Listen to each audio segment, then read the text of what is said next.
తాకట్టులో ఉన్న బంగారాన్ని విడిపించి ఆ రోజు ఆన్లైన్ రేటుకే మేము కొంటాం. Sharma gold company.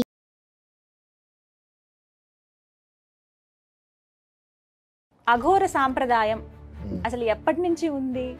ఆ సాంప్రదాయాన్ని పాటించేవారు ఏ విధంగా ఉంటారు? దేవరహ బాబా 250 సంవత్సరాలు జీవించారు.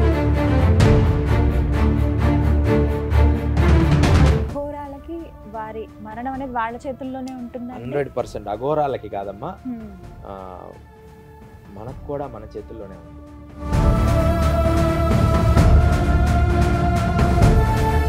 దేవాలయాల్లో చాలా మంది సాధువులను చూస్తామండి, అలాగే అఘోరాలను కూడా చూస్తూ ఉంటాం. అంటే వారితో మాట్లాడే ప్రయత్నం చేసినప్పుడు ఎవరు మాట్లాడు ముక్కుసూటితనం యోగులకు ఎక్కువ ఉంటుంది. వాళ్ళలో పాజిటివ్గా చెప్తే వాళ్ళు మమ్మల్ని హ్యాపీగా చూస్తారు.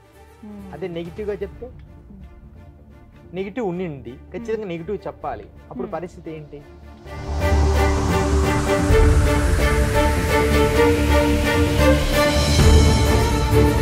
స్మరణ అంటే ప్రతినిత్యం మీరు శివనామస్మరణ చేస్తూనే ఉంటారా? క్షణక్షణం ముందు చేస్తా, తర్వాత చేయాల్సిన అవసరం లే. లోపల ఆటోమేటిక్గా ఏదైతే మనం అనుష్ఠిస్తామో అది జరుగుతూనే ఉంటుంది.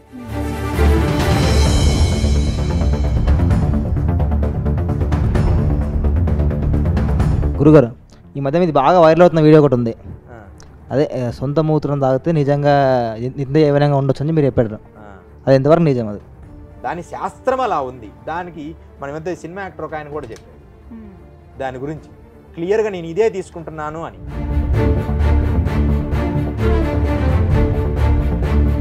అఘోరాల జీవన శైలి ఏ విధంగా ఉంటుంది? మా గురువులతో మేము నడిచేటప్పుడు ఒక దుష్ట దుర్మార్గుడు గురువుని ప్రశ్నించాడు, మీరు ఇలా ఉంటారు, మీ కథ చూసినాంలే. ఎమ్మడే గురువు గారు వాడిని చంపేశాడు.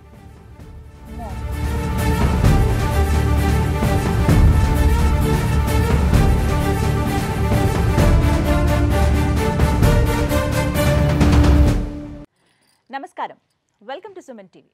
మన సనాతన ధర్మంలో ఎన్నో సాంప్రదాయాలున్నాయి. శైవ సాంప్రదాయం, శ్రీ వైష్ణవ సాంప్రదాయం అని ఇలా ఎన్నో. ఇందులో ముఖ్యంగా అఘోర సాంప్రదాయం గురించి చెబుతారు. ప్రతినిత్యం ఆ హిమాలయాల్లో ఉంటూ ప్రతి క్షణం శివనామస్మరణ చేస్తూ తరిస్తూ ఉంటారు అఘోరాలు. మానవ జీవితానికి అత్యంత దూరంగా ఉండేటువంటి ఈ అఘోరాల జీవనం అసలు ఏ విధంగా ఉంటుంది? వారి నియమాలేమిటి? సనాతన ధర్మంలో అఘోరాల పాత్ర ఏంటి? వీటి గురించి తెలుసుకుందాం. ప్రస్తుతం మనతో పాటు స్టూడియోలో ఉన్నారు హిమాలయాల్లో తపస్సును ఆచరించినటువంటి సిద్ధగురు శ్రీ సిద్ధ యోగీశ్వరులు. వారితో మాట్లాడి మరిన్ని విషయాలు తెలుసుకుందాం. అలాగే ప్రత్యక్షంగా అఘోరాల పట్ల వాళ్ళకు ఉన్నటువంటి సందేహాల్ని అడిగేందుకు కొంతమంది ఇక్కడ సిద్ధంగా ఉన్నారు. వారితో పాటు ఇవాళ కార్యక్రమాన్ని ప్రారంభిద్దాం. గురుగారు నమస్కారం అండి. జయ గురుదత్త. అందరికీ నమస్తే అండి.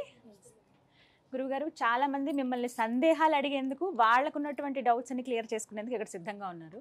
ముందుగా నాకు కొన్ని సందేహాలు ఉన్నాయి, అవి అడగదలుచుకున్నాను. ఖచ్చితంగా. అందులో భాగంగా అఘోర సాంప్రదాయం అసలు ఎప్పటి నుంచి ఉంది? ఆ సాంప్రదాయాన్ని పాటించేవారు ఏ విధంగా ఉంటారు? ఇవి తెలుసుకోవాలనుకుంటున్నాను నేను. చాలా చక్కటి ప్రశ్నలమ్మా. ఎందుకంటే రకరకాల అఘోరాల్లో మనం ఈ అఘోర సాంప్రదాయం నుంచి మనం ఎలా అనేది తెలుసుకుందాం. ఓం శ్రీ గురుదత్తాత్రేయాయ నమః. శ్రీ గురుదత్త జయ గురుదత్త శ్రీపాదవల్లభ నరసింహ సరస్వతి. శ్రీ గురుదత్తాత్రేయాయ నమః. గురుదేవదత్త. ఈ అఘోర సాంప్రదాయం మొట్టమొదట మత్స్యేంద్రనాథుడు అని ఒక మహాయోగి ఉన్నారమ్మ. మత్స్యేంద్రనాథుడు అంటే ఒక చేప నుంచి పుట్టినవారు అని అర్థం. మత్స్యము అంటే చేప, మత్స్యేంద్ర. మత్స్యేంద్రనాథుడు అనే ఆయన మహాసిద్ధ పురుషుడు. ఆయనే కాళీ ఉపాసనలు ఎక్కువగా చేసి మహోన్నతమైన అఘోర సాంప్రదాయానికి మూల పురుషుడు ఈ మత్స్యేంద్రనాథుడు. ఈ మత్స్యేంద్రనాథుడు తపస్సు తర్వాత ఆయన సిద్ధినంతా కాలాంతరాల్లో అఘోర సాంప్రదాయాన్ని ఇప్పుడు మీకు వరుసగా చెప్తున్నాను. ఆ కాలాంతరాల్లో మత్స్యేంద్రనాథు నుంచి గోరక్షానాథుడు అని ఒక ఆయన వచ్చారు. గోరక్షానాథుడు జననం ఏంటంటే, ఒక తల్లికి సంతానం లేకపోతే ఈ మత్స్యేంద్రనాథుడు విభూతిస్తారు. ఆ కాలంలోనే ఈ సాధువులు ఇచ్చిన విభూతిని మనం మోసం వాడకూడదని చెప్పి భర్త అరవగా ఆ భర్త అరిచినమ్మడి ఆ విభూతి తీసుకొని ఆవులు పేడ వేసే దగ్గర వేసేస్తుంది. రోజు పేడ వేస్తూ ఉన్నారు. ఒక 10-12 సంవత్సరాలు 20 సంవత్సరాల తర్వాత మత్స్యేంద్రనాథ్ మళ్ళా అదే మార్గంలో వెళ్తూ మీకు విభూతి ఇచ్చాను కదా, సంతానం కలిగిందా అని అడుగుతారు. అడిగినప్పుడు నేను వాడలేదండి, క్షమించండి గురువుగారు, మీరు ఇచ్చింది నేను పేడకుప్పలో వేసేసాను అంటే, అప్పుడు ఎక్కడ వేసారు ఆ పేడకుప్ప అని, ఆ పేడకుప్ప వేస్తే ఆ పేడకుప్ప అంతా తీస్తే లోపల గోరక్షనాథుడు ఇంత పెద్దవాడయి కూర్చొని ఉంటాడు. అలా ఆ గోరక్షనాథుడికి అప్పుడు మరి ఈయన కుమారుడేనమ్మని, మళ్ళా మీకు సంతానం కలుగుతుందని చెప్పి ఈ అబ్బాయిని నాకు ఇచ్చేయండి, మీకు పనికిరాడని చెప్పి ఆ తర్వాత ఆ గోరక్షనాథుడికి మత్స్యేంద్రనాథుడు విద్య నేర్పుతాడు. ఇక్కడి నుంచి అఘోర సాంప్రదాయం బలపడింది. ఈ గోరక్షనాథుడికి 15 సంవత్సరాలు హిమాలయాల్లో తపస్సు చేయమని ఒక స్థావరానికి పంపిస్తారు, మంచు పర్వతాలు. అక్కడ ఆయన చాలా కష్టపడి 15 సంవత్సరాల తర్వాత మళ్ళీ నన్ను చూడడానికి మీరు రాండి అని చెప్తాడు. ఈ గోరక్షనాథుడు వెళ్ళి తపస్సు చేస్తాడు. అంటే గో పేడ నుంచి పుట్టాడు కాబట్టి గోరక్షనాథుడు అని ఆయనకు పేరు వచ్చింది. ఆయన ఘోరమైన హిమాలయాల తపస్సు చేసి మంచు కొండల్లో, గ్లేషియర్స్ అంటారు కదమ్మా, మంచి అంటే గడ్డలు ఉంటాయి, వాటి లోపల గుహల్లో ఉండి కఠినమైన తపస్సు చేస్తాడు. కాళీ ఉపాసనలో దివ్య శక్తులన్నీ సంపాదిస్తాడు. అలా సంపాదించి గురువుగారి దర్శనానికి వెళ్ళిపోతాడు 15 సంవత్సరాలు అయిపోగా. అక్కడికి వెళ్ళిన తర్వాత గురువుగారు లోపల ఉంటారు, ఎక్కడున్నారో చెప్పడు. అక్కడ ఉండే శిష్యుడు అంటాడు, మీరు లోపలికి వెళ్ళడానికి లేదు, గురువుగారు అనుమతి లేదు అంటాడు. ఎంతసేపు ప్రయత్నించినా ఆ విషయము అక్కడ ఉండే శిష్యుడు చెప్పడు. అప్పుడు ఆయన మెదడులో ఏమి ఆలోచన ఉందో తన దివ్య దృష్టితో తెలుసుకొని ఆయన మెదడును కంట్రోల్ చేసి గోరక్షనాథుడు అక్కడి నుంచి ఆ గురువుగారు ఎక్కడున్నారో అక్కడికి వెళ్తారు.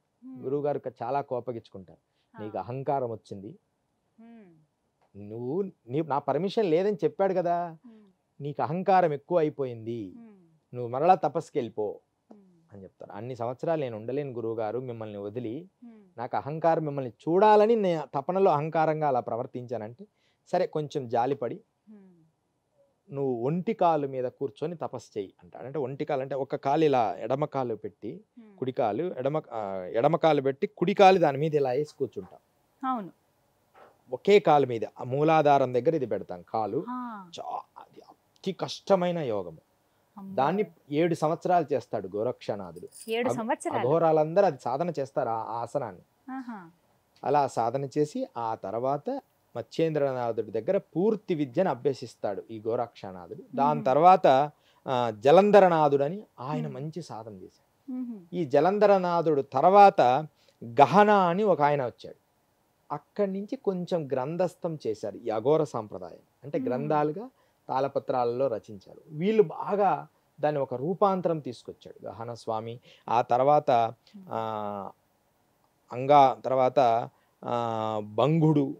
అంగభంగుడు అని ఒక ఆయన ఉన్నారు. అంగభంగుడు తర్వాత చౌరంగుల తర్వాత చంపట్ల నాగనాథులు అనేవారు చాలా అభివృద్ధి చేశారు. ఈ నాగనాథుల వల్ల ఇంకా నాగనాథులు విస్తృత ప్రచారం చేశారు అఘోర సాంప్రదాయం. అయితే ఈ అఘోర సాంప్రదాయాల్ని ఇలా అఘోర సాంప్రదాయాన్ని మొదలు పెడుతూ దానికి అలా ఉన్నప్పటికి కూడా ఎక్కువ మంది అప్పుడు చేసేవారు కాదు. కాశీలో కిరాణాం బాబా కిరాణాం అని అవధూత మొట్టమొదట అఘోర, మీరు ఎప్పుడైనా కీపీడీలో ఎక్కడైనా చూడండి, మొట్టమొదట అఘోర అని కొడితే కిరాణాం బాబా అని వస్తుంది. ఈ కిరాణాం బాబా మనకు దగ్గరున్న ఇప్పుడున్న పాకిస్తాన్ అనే ప్రాంతంలోనే ఇంగిలితా మాత అని ఒక ఆమె ఉంది. మనకు కొన్ని వాటిలలో చూడొచ్చు. ఇంగిలితా మాత అని ఒక దేవత ఉంది, శక్తివంతమైన దేవత. ఆ గ్రామంలో ఉండి అఘోర సాంప్రదాయాన్ని సాధన చేశాడు. ఆ అఘోర సాంప్రదాయాన్ని సాధన చేసి దాన్ని అన్ని ప్రాంతాలు తిరుగుతూ కాళీ ఉపాసన చేసి కాళీని దర్శనం పొంది ఆయన కాశీ నగరం వచ్చి అక్కడ స్థిరపడినారు. అక్కడి నుంచి అఘోర సాంప్రదాయం అనేది పూర్తి స్థాయిలో భారతదేశంలో ప్రచారమైంది అన్నమాట. ఇది అఘోర సాంప్రదాయం. ఇలా ఋషి పరంపరగా అఘోరం వచ్చింది. మొట్టమొదట ప్రారంభం నుంచి వాళ్ళల్లో ఇప్పుడు మార్పులు జరుగుతుంటాయి కదా, కొంచెం శుద్ధి, ఆచారం, విధానాలు ప్రాంతాన్ని బట్టి. ఇప్పుడు గోరక్షనాథుడు ఉన్న స్థితి తర్వాత జలంధరనాథుడు విచిత్రంగా కొంచెం సరళీకృతం చేశాడు. దాని తర్వాత అఘముడు ఇంకొంచెం సరళీకృతం చేశాడు. అట్లా అనమాట. అంటే ఈ గహన అని ఒక అఘోరు ఉండేవాడు. ఈ గహను ఆయన మరలా ఇంకొంచెం సరళీకృతం చేశాడు. ఇట్లా రకరకాల వాళ్ళల్లో వాళ్ళు ఉన్నారు. కొంతమంది తెలియదు అన్నమాట. వీళ్ళ నవనారులు అంటారు. నవనారు. 9 మంది. ఉమ్. ఈ 9 మంది వల్లే అఘోర సాంప్రదాయం శాఖోపశాఖలుగా వెళ్ళి వీటిల్లో 108 రకాలు ఉన్నాయి. అఘోరాల్లో అందరు అంటారు కదా 108 రకాలు ఉన్నాయి.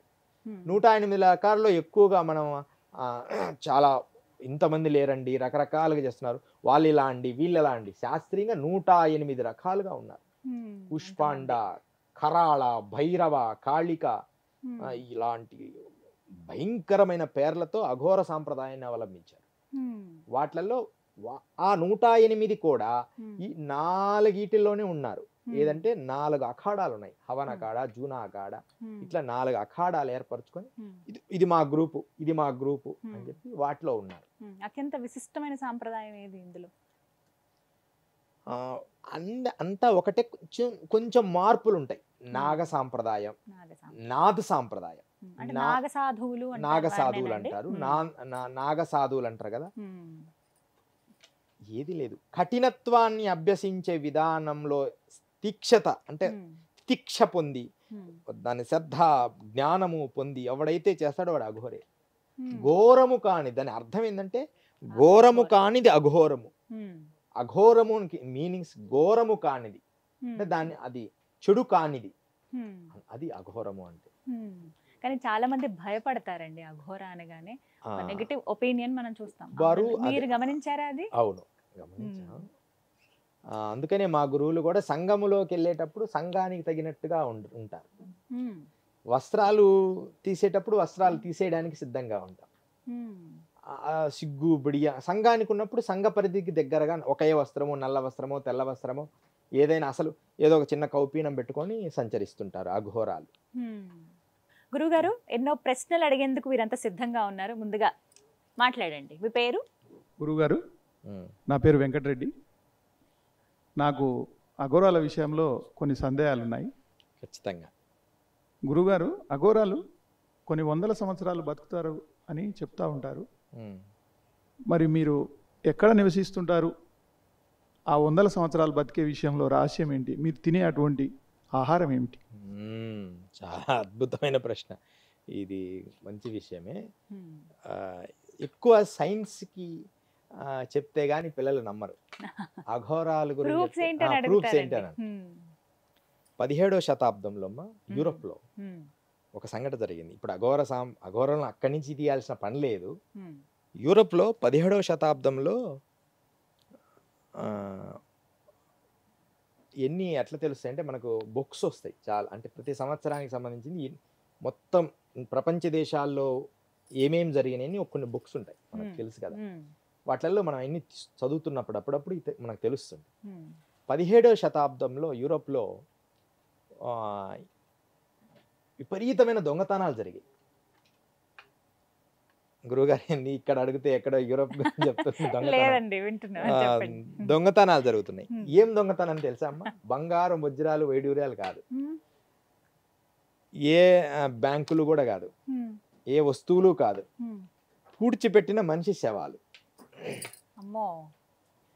పూడ్చిపెట్టిన మనిషి శవాలని యూరోప్లో దొంగతనం చేస్తున్నారు. అవి 1, 2 అయినా ఫస్ట్ జరిగినప్పుడు పెద్ద పట్టించుకోలేదు. అవి వందలుగా మారిపోతున్నాయి. ఏం జరిగింది అని అప్పుడు వాళ్ళు ప్రత్యేక కమిటీ వేసి, ఆ గవర్నమెంట్ ఏదో ఎక్కడో జరుగుతుంది అని చెప్పి ఆలోచన చేస్తున్నప్పుడు వాళ్ళకి ఆ ఎముకలు తీసుకెళ్ళి, యూరోప్లో ఆ తోవిన మమ్మీస్ ఎముకల్ని తీసుకెళ్ళి ఒక రకమైన పాత్రలు, ఒక రకమైన టాబ్లెట్స్ తయారు చేసి డాక్టర్స్ ఇస్తున్నారు. మనుషుల ఎముకల నుంచి చేసిన టాబ్లెట్స్. ఆ క్రమములో ఈ అఘోరాల గురించి వాళ్ళు రాశారు. అఘోరాలు మరి ఇండియాలో ఎముకలతో పూజలు చేసి ఎముకల్ని పెట్టుకుంటారు కదా, ఎందుకు వాళ్ళు అలా చేస్తారని వాళ్ళు ఒక కమిటీ ఏర్పాటు చేసి అఘోరాల మీద వాళ్ళు ఒక రీసెర్చ్ చేశారు. ఎందుకు ఎముకల పుర్రెల్లో వాళ్ళు తింటారు, అదేనమ్మా ఈ అఘోరాలు ఎందుకు ఇన్ని సంవత్సరాలు ఎంత ఆరోగ్యంగా ఉంటారంటే, వాళ్ళ ఉద్దేశం ఏంటంటే ఇక్కడి నుంచి ఈ అఘోరాల నుంచి ఎవరో ఒక అతను తెలుసుకొని ఎముకలతో తయారు ఆ పుర్రెలు ఎముకలతో తీసుకోవడం వల్ల ఎక్కువ కాలం బ్రతకగలం. ఇది సైన్సే, కానీ ఇది తప్పుగా అనుకోకండి, అలా ప్రూవ్ అయింది. మనిషి ఇప్పటికీ ఎముకలు అలాగే చేస్తూ ఇప్పుడు ఉంటారండి. లేదు, అది తప్పే, కానీ అట్లా చేశారు. చేస్తే ఎక్కువ కాలం ఎక్కువ ప్రోటీన్స్ ఉంటాయి, 2000కు పైన ఉంటాయి మన బాడీ ఎముకల్లో ఉంటాయి ఎనర్జీ. దానితో పొడి చేసి ఏదో చేశారట అని ఒక నమ్మకం. అదే మనం వికీపీడియాలోకి వెళ్తే అన్నీ ఉన్నాయి ఈ రోజుల్లో, లేనిది లేదు, అది ప్రూవ్ అయింది. సరే, అది పక్కన పెడితే అప్పుడు అఘోరాల గురించి ఒక మొత్తం ప్రపంచ దేశాలకు తెలిసేటట్టుగా వాయిస్. అప్పుడు దాకా అఘోరాలు ఇండియా వరకే. అప్పుడేమైందంటే ప్రపంచ దేశాలకు అప్పుడు స్టార్ట్ అయింది. 17వ శతాబ్దంలో యూరోప్లో జరిగిన సంఘటన వల్ల ప్రపంచ దేశాలకు అఘోరా గురించి తెలిసి, ఇలా అఘోరాలు ఉంటారు, వాళ్ళు ఇలా ఎముకలతో ఆడుకుంటారు, ఎముకలతో మాంసం తింటారు, ఎముకల్లో ఆహారం తింటారు అని. సరే, అదంతా మనం పక్కన పెడితే వాటితో ఏమీ కాదు, అది నేను చెప్పాలనుకున్నా. నిజం కాదు అది. ఏది నిజం అంటే వాటితో పాటుగా యోగా. మొట్టమొదటి నీ దేహమును నీ కంట్రోల్లో ఉంచుకోవాలి, నీ ఇంద్రియాలు నీ కంట్రోల్లో ఉంచుకోవాలి, నీ బుద్ధిని నీ కంట్రోల్లో ఉంచుకోవాలి, గుండెని ఆఫ్ చేయగలగాలి ప్రాణాయామంతో.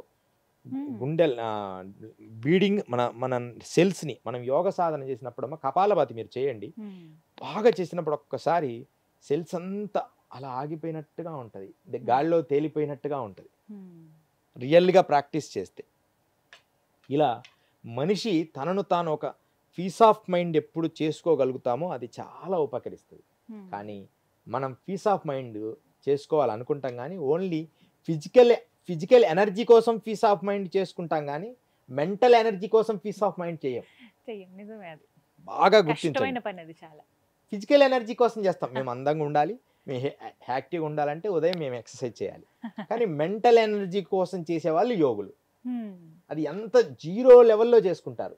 మనుషుల్ని కలవరు, మనుషుల థాట్స్ వాళ్ళకుండవు, మనుషుల ఆలోచనలు వాళ్ళకుండరు, వాటికి రియాక్ట్ కారు. అలా బ్రెయిన్ ఎంతో కంట్రోల్గా చేసి వేల సంవత్సరాలు బ్రతికిన యోగుల్ని నేను చూశాను. వారు అడిగిన ప్రశ్నకి ఇంకొంచెం ఎక్స్టెండ్ చేస్తూ, నిజంగా వేల సంవత్సరాల పాటు బ్రతికున్న వాళ్ళు ఉన్నారా అండి? 100% ఉన్నారు, ఇప్పటికీ ఉన్నారు. వాళ్ళల్లో నేను చూసిన వాళ్ళని చెప్తా. దేవరహ బాబా 250 సంవత్సరాలు జీవించారు. మొత్తం మన ఈ మధ్య కాలం వరకు కూడా 10, 20 ఏళ్ళ వరకు ఉన్నారు ఆయన. ఆయన ఎంత గొప్పవారు అంటే చాలా గొప్పవారు ఆయన. దేవరహ బాబా అనేది అందరికీ తెలిసిన సత్యం. అది ఒక పక్కన పెడితే ఆయనైనా హిమాలయస్ లోనే ఉండిపోయారు. అందరు అక్కడికే వెళ్ళి ఆయన దర్శించి వచ్చేవాళ్ళు, ఉత్తరకాశీ అటు హిమాలయాలకు వెళ్ళి. కానీ బర్ఫానీ బాబా, ఆయన అమర్కంట్లో ఆశ్రమం ఉంది, వారు ప్రతి సంవత్సరం విశాఖపట్నం వచ్చేవారు. వారిని దగ్గరగా నేను దర్శించాను. వారు 300 సంవత్సరాలు జీవించారు. మీరు ఒట్టి బర్ఫానీ బాబా అంటే రాదు, 300 years బర్ఫానీ బాబా అంటే మీకు ఆయన రూపం వస్తుంది. ఆయన ఎంత మంచివారంటే చివరితో మొదట్లో ఎవరిని తగిలేవారు కాదు. ఆయన 50 సంవత్సరాల తర్వాత హిమాలయస్కి వెళ్ళి ఇక 200 సంవత్సరాల తర్వాత వచ్చారు. ఎంతో మందిని సేవా కార్యక్రమాలు ఆయన, మనం వెళ్తే మనకి కూడా ఆయన తగిలి విభూది పెట్టేవారు. 2021లో ఇక ఉండన్రా అన్నారు. అంటే ఇక కొత్త దేహం ధరించాలనుకుంటున్నా అన్న, అంటే కొత్త చొక్కా వేసుకోవాలి, చాలా తగ్గిపోతుండ్రు పబ్లిక్ లో. కొత్త చొక్కా ధరించాలనుకుంటున్నా అంటే కొత్త దేహాన్ని ధరించాలనుకుంటున్నా నేను, ఇంకా నేను ఉండనని ఆయన హాయిగా అలా కూర్చున్నట్టు వెళ్ళారు 2021 కరోనా ముందు. అంటే అఘోరాలకి వారి మరణం అనేది వాళ్ళ చేతుల్లోనే ఉంటుంది. 100% అఘోరాలకి కాదమ్మా, మనకు కూడా మన చేతుల్లోనే ఉంది. ఎలా అంటారు? 100%. కానీ సెల్ఫ్ని మన వీలైనంత కంట్రోల్గా ఉంచుకొని, అంటే వేల సంవత్సరాలు బ్రతకాల్సిన అవసరం లేదు, ఉన్న కొద్ది ఏళ్ళైనా సరే మన మరణాన్ని మనం గుర్తించాలంటే రోజుకు 1 గంట యోగా, ఒక 20 నిమిషాలు మెడిటేషన్, ఇవి 2 కలుపుకొని కంటిన్యూగా లైఫ్ లాంగ్ చేస్తే మన సెల్స్ ఎప్పుడు డౌన్ అవుతుంటే, అంటే మన రక్త కణాలు ఎప్పుడు వీక్ అవుతున్నాయో మనకు తెలిసిపోతుంది. అది స్లో అయిపోయేటప్పుడు మనం 6th సెన్స్ చెప్తుంది, ఓహో ఇంకా ఎక్కువ కాలం మన బాడీ ఉండదు అని. ఆరోగ్యంగా ఉన్నప్పటికీ కూడా మనకు తెలుపుతుంటది. ఈ రీసెంట్గా ఒక బౌద్ధ మతస్థుడు, ఆయన మనం అన్ని చూడొచ్చు మీరు, బౌద్ధ మతస్థు స్వామివారు స్వయంగా ఆయన మరణాన్ని ఆయనే కోరుకొని ఇంకా ఇంకొక 10 నిమిషాల్లో దేహం వదులుతాను అని తెలుసుకొని హాయిగా వెళ్ళి అలా పడుకున్నారు. అంత వండర్ అంటే మాతో కలిపిన గురువులను కూడా మేము దగ్గరగా చూసాం. బర్ఫానీ బాబా, ఇంకా మా గురువులు అయితే ఇద్దరు ఇప్పుడు శరీరంతోనే ఉన్నారు. 250 ఒకరికి, 275 ఒకరికి. అమరయోగి, అమర్నాథ్. హిమాలయాల్లో తెలియని వారు ఉండరు వీళ్ళ గురించి. హిమాలయాల్లోనే ఉంటారండి. గుప్తకాశీ దగ్గర ఉంటారు. గుప్తకాశీ దగ్గర, ఉత్తరకాశీ నుంచి గుప్తకాశీ ఉంటుంది. గుప్తకాశీ దగ్గర ఆ ప్రాంతాల్లో ఉంటారు. నేను 12 ఏళ్ళకి ఒక్కసారి, 16 ఏళ్ళకి ఒక్కసారి చూస్తాను వారు. ఎప్పుడన్నా అంటే వారికి అవసరం ఉంటే మనకు అవసరం ఉంటే వారు కనపడరు. ఎంత విచిత్రం రియల్ గా. ఇప్పుడు నేను చెప్పడం కాదు, మీరు నాతో ఎప్పుడోసారి ఏదో ఒక రోజు ట్రావెల్ అవుదాం అనుకున్నప్పుడు 100% నేను ఇలాంటివి మీకు చూపించగలను. వాళ్ళని చూడగలుగుతామండి. వాళ్ళు భేదాభిప్రాయం ఉండదు కానీ దర్శనం ఇయ్యరు. ఇచ్చారంటే అందరికీ దర్శనం ఇస్తారు. వాళ్ళల్లో మనలాగా మామూలుగా 60 ఏళ్ళ మనిషిలాగే ఉంటారు ఎప్పుడు. వాళ్ళు అనుకోకుండా ఇప్పుడు నేను వెళ్తున్నాను, నాకు అమ్మడే గురువుగారు దర్శనం అయింది. కానీ విచిత్రం ఏంటంటే నెగిటివ్ ఆరాస్ ఉండి విపరీతమైన కర్మలు ఉన్న వాళ్ళని ఉన్నారనుకో నాతోటి, వాళ్ళు దర్శనం ఇయ్యరు. వాళ్ళు రారు. వాళ్ళకి తెలిసిపోద్ది కదా అలా వెళ్తున్నాడు అని. ఒక్కొక్కసారి చాలా సార్లు నేను వెళ్తూ వేరే వాళ్ళని కూడా మిమ్మల్ని తీసుకెళ్ళమంటే మహాత్ముల దర్శనం అయ్యేది కాదు. నేను ఒంటరికి వెళ్ళినప్పుడు ఎక్కువ దర్శనం అయ్యేది. కానీ వాళ్ళకి మంచి శక్తి ఉంటే, కొంచెం మినిమం శక్తి ఉంటే నాతో పాటు వాళ్ళకి దర్శనం చేపించాను. దానికి ప్రమాణం కూడా ఉంది. దానికి మనకు సెల్ ప్రమాణాలు ఉన్నాయి, కొన్ని ఫొటోస్ తీశారు. చిన్న అద్భుతమైన విషయము దీంతో చెప్తున్నా యోగుల గురించి. గాల్లో తేలే యోగి ఒక ఆయన ఉండేవాడు. అద్భుతం ఏంటంటే అరుణాచలంలో గిరివలయ ప్రదక్షిణ చేస్తున్నప్పుడు యథార్థంగా జరిగింది. నేను ఏ గురువునైనా దర్శించాలంటే 3 సంవత్సరాలు 2 సంవత్సరాలు కఠినమైన సాధన చేసి, అంటే వాళ్ళ గురించి ప్రేయర్ చేయడం, నా సోల్స్ని వాళ్ళ కనెక్ట్ చేయడం, మెడిటేషన్ చేయడం అలా చేసేవాడు. అప్పుడు యోగానంద తత్వసి అని ఒక ఆయన, రాకెట్ బాబా అంటే మీరు కొడితే వస్తుంది అరుణాచలం, న్యూస్లో అనుకోకుండా చూశారు, అది తీశారు. ఆయన అరుణాచలంలో ప్రతి పౌర్ణమి రోజు ఏదో ప్లేస్లో దిగుతారు. ఆ పర్వతం మీదకి గాలి ఒక ర్యాకెట్ లాగా దిగుతారు. నేను తిరిగి తిరిగి తిరిగి ఒక ఉగాది దగ్గరగా పౌర్ణమి వచ్చింది. ఆ రోజు పర్వతం పైకి ఎక్కడ పడుకున్నా ఒకవేళ కనపడతారని తిరుగుతూ ఉన్నప్పుడు నాకు విపరీతమైన నొప్పులు. నడుస్తున్నప్పుడు ఒక తమిళియన్స్ 2 పిల్లలు, ఇంకొకరు నాకు కొంచెం సపోర్ట్గా నడుచుకుంటూ వెళ్తున్నారు. సడన్గా స్వామివారు దిగారు. ఒక చిన్న కంచె ఉంది, అలా చిన్న కంచె ఉంది కొద్దిగా ఎత్తులో. అంత వీక్నెస్ ఉన్నాను కూడా ఎగిరి ఆ కంచెను దూకేశాను. ఆయన దిగుతున్నాడు అనగానే ఆయన మొత్తం జుట్టు ఇంతవరకు ఉంటుంది, మన ఫేస్ కనిపించకుండా అలా ఉన్నారు. నేను సంస్కృతం మాట్లాడతాను కొంచెం, నమో నమః స్వామి. కొంచెం సంస్కృతానికి సంబంధించిన పదాలు వాడితే మరి ఎక్కువ సంస్కృతమే తెలుసని నాకు అనిపిస్తుంటది ఎక్కువ. వాళ్ళు ఆశీర్వదించి, అంటే ఏం మాట్లాడలేదు. వీరు చూశారు, నాతో వచ్చిన వాళ్ళు కూడా, వాళ్ళు కంచె దాటి రాలేదు. ఇలాంటి అద్భుతాలు ఎన్నో వేల మంది ఉన్న యోగులు అఘోరులు మన భారతదేశంలో ఉన్నారు. కానీ మన మనస్సు మన బుద్ధిని ఆ స్థాయికి తీసుకెళ్ళాలి. ఖచ్చితంగా వేల సంవత్సరాలు బ్రతికిన వాళ్ళు ఉన్నారు. 110 ఏళ్ళు 120 ఏళ్ళు అయితే ఇప్పుడు నాకు తెలిసిన వాళ్ళు ఉన్నారు. మనం వెళ్ళి 100లో ఉన్న వాళ్ళు మనకు ఉన్నారు. మనం వెళ్ళి చూడొచ్చు. అది అన్నమాట. అందుకని వేల సంవత్సరాలు బ్రతకొచ్చు. దానికి కావాల్సింది శారీరకమైన యోగా, ఈ పొల్యూషన్ లేని తిండి, ఆహారం, తిన్న ఆహారం కొంచెమైనా లిమిట్, అన్ని తక్కువ తీసుకుంటే ఎక్కువ కాలం బ్రతుకుతాం. ఒకటే సూత్రం, అన్ని తక్కువ లిమిటెడ్ గా. ఇటువైపుగా గురుగారు, నా పేరు మురళి. నాకు సందేహం ఏంటంటే, ఒక మనిషి అఘోరగా ఎందుకు మారుతారు? దాంతోపాటు ఒక మనిషి అఘోరగా మారాక తను ఏమంటే నాన్ వెజ్ తీసుకుంటారా? నాన్ వెజ్ దాంతోపాటు అఘోరలు ఏమంటారు, చుట్టాలు అవి తాగుతుంటారు, అది ఎంతవరకు? గంజాయి ఎంతవరకు నిజం? ఇది జనరల్ క్వశ్చనే, అందరికి తెలిసినవే. కానీ క్లియర్గా ఇది అని తెలియదు ఎవరికి. అసలు అఘోరలు అంటే ఎందుకు మారతారు అనేది ఒక ప్రశ్న. అఘోరాలు ఎందుకు మారాలి అంటే, అఘోరాలో విశ్వప్రేమను పొందే శక్తి ఉంటుంది. అన్నిటల్లో సమదృష్టి. ఇలా ఉన్న చీరలను కూడా వాళ్ళు ప్రేమిస్తారు. వాళ్ళు వాడే వస్తువును కూడా ఎంతో ఇలా వాళ్ళ పాత్రలు, చాలా అనడం నేను గమనిస్తున్నాను. వాళ్ళ పాత్రను కానీ వాళ్ళ వస్తువులను కానీ దాన్ని ప్రేమిస్తారు. దీంట్లో కూడా జీవశక్తి ఉందని నమ్ముతారు. చలనము లేని వాటిని, చలనమునున్న వాటిని జీవశక్తి ప్రేమిస్తారు. ఈ మధ్యకాలం మీరు గమనించారో లేదు, న్యూస్లో కూడా వచ్చింది. ఈ 4 ఏళ్లలో అఘోరగా మారే సాఫ్ట్వేర్ ఎక్కువయ్యారు, యువత వేల మంది, 1600 మంది అఘోరాలు విపరీతంగా అవుతున్నారు. అంటే ముందు మొదటి దీక్ష చేసుకుంటున్నారు. అఘోరాలలో 5 రకాల దీక్షలు ఉంటాయి, ముందు అది తెలుసుకోవాలి. ఒకేసారి అఘోరం అయిపోరు వాళ్ళు, అఘోరంలోకి ముందు స్టార్ట్ అవుతారు. దాంట్లో మొదట గురువు ఏం చేస్తాడంటే ఒక రుద్రాక్ష వేస్తాడు. ఒక రుద్రాక్ష మనం యజ్ఞోపేతం లాగా చూడొచ్చు. ఒక రుద్రాక్ష వేస్తారు, ఒకటి అది స్టెప్ అయిపోయిన తర్వాత రెండోది వేస్తారు. మూడో స్టెప్ అయిపోయిన తర్వాత 3 రుద్రాక్షలు వేస్తారు. ఇట్లా అఘోరంలో 5 రకాల విద్య. 5వ స్థాయికి వెళ్తే వాడు పూర్ణ అఘోర అవుతాడు. అప్పుడు వాడికి ఒక పెద్ద చైన్ లాంటివి కొన్ని సీక్రెట్స్ ఉన్నాయి, అవన్నీ వేస్తారు. అఘోరానికి అంటే అప్పుడు దాకా వాడు వివాహము అట్లలో ఉంటూనే ఈ ప్రాక్టీసులు చేయొచ్చు, మొదట 2 అట్లా. పూర్ణ అఘోర అంటే ఒక హోమం చేస్తారు, విరజ అని. ఆ హోమము చేసి, హోమములో ముండకము చేసి గుండు చేపించి హోమము చేస్తే పూర్తి అఘోరే అవుతారు. కానీ అఘోరంలో వెళ్ళడానికి కారణం ఏమిటంటే ప్రేమ, ఆనందం, ఈశ్వరుని ప్రేమించే శక్తి ఏర్పడుతుంది. అసలు అఘోరాల లక్ష్యం ఏంటంటే ఈశ్వరుణ్ణి ప్రేమించడం, ఈశ్వరుడికి ప్రీతాపమై బతకడం. ఈశ్వరుడే సర్వది, ఆయనే అన్ని. మొట్టమొదటి అఘోరం చెప్పాలంటే అఘోర ఈశ్వరుడే. అఘోర తత్వం ఈశ్వర తత్వం నుంచే పుట్టింది. ఉన్మత్తత శేఖరాయ నమః అని ఒక శ్లోకం ఉంది, మనము అష్టోత్తరం చదివినప్పుడు శివుడిది. ఉన్మత్తత అంటే పిచ్చివాళ్ళకి పిచ్చివాళ్ళలాగా ఉంటాడు ఆయన. అఘోరి అంటే అన్నిటిని సమదృష్టిగా ఉంటాడు. దాంట్లో ఆనందం ఎక్కువ ఉంటుంది, ప్రేమ ఎక్కువ ఉంటుంది. ఇంకా దాంట్లో గంజాయి తాగుతారు, రకరకాల తాగుతారు అనుకుంటారు.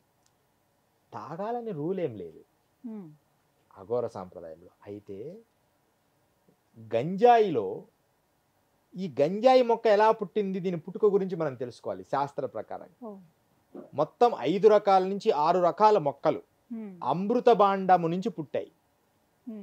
అమృతం ఒకసారి అమృత పాత్ర ఆకాశానికి తీసుకెళ్తా ఉంటారు ఇంద్రుడు.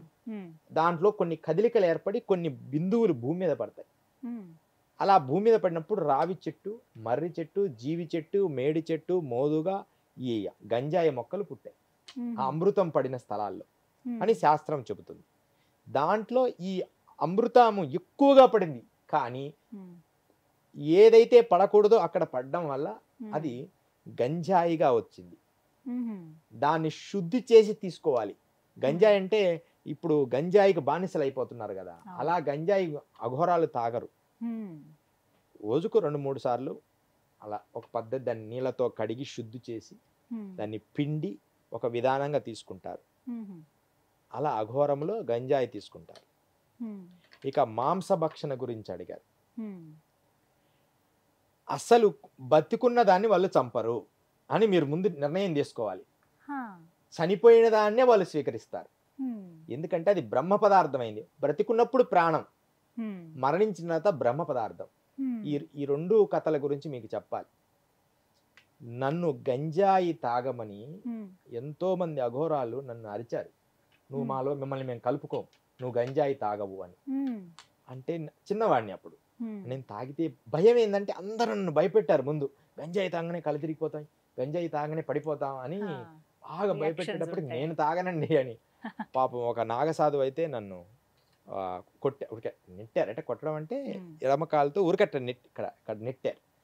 చిన్నవాడిని కదా, కొద్దిగా నొప్పి తగిలిన ఏడ్చేసాను. బాగా చాలా ఏళ్ళ క్రితం, నాకు ఇప్పుడు ఇది జరిగి 30 ఏళ్ళ క్రితం, అంత చిన్నవాడిని. ఏడ్చాను. ఏడ్చిన తర్వాత మరలా పెద్ద గురువు గారు వచ్చారు.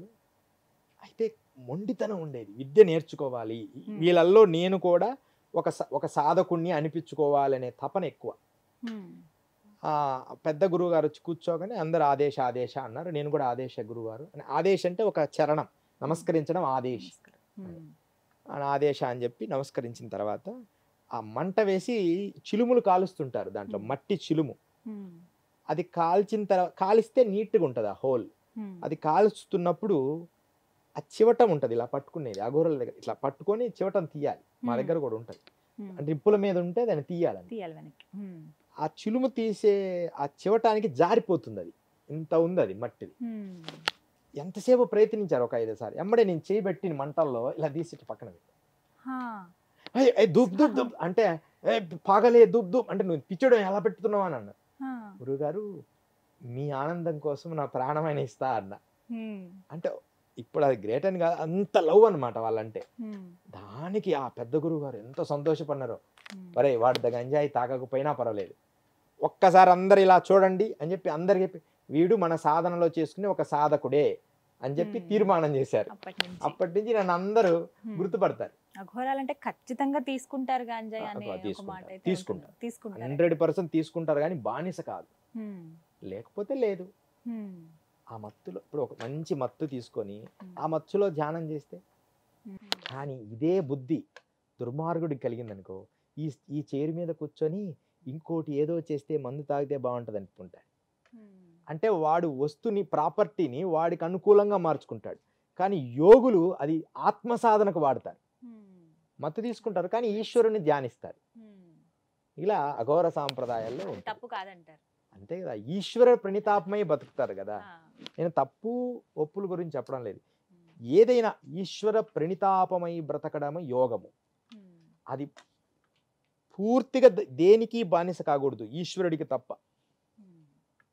అది చాలా గొప్పది. నాతో ట్రావెల్ చేసిన వాళ్ళందరికీ ఇది తెలుస్తుంది. ఈశ్వరుడికి ప్రణితాపమై బతకాలి. ఈశ్వరుడే సర్వశరణాగతుడు. వాళ్ళు ఏమి తీసుకున్నా ఈశ్వర ధ్యానం. ఓం నమ శివాయ అంటుంటారు, బం బం భోలే అంటారు.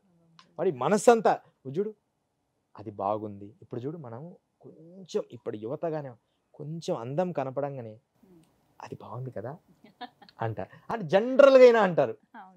ఒక మంచి వర్షం పడింది అనుకో, చల్ల గాలి వస్తే గురుగారు మరికొన్ని ప్రశ్నలు.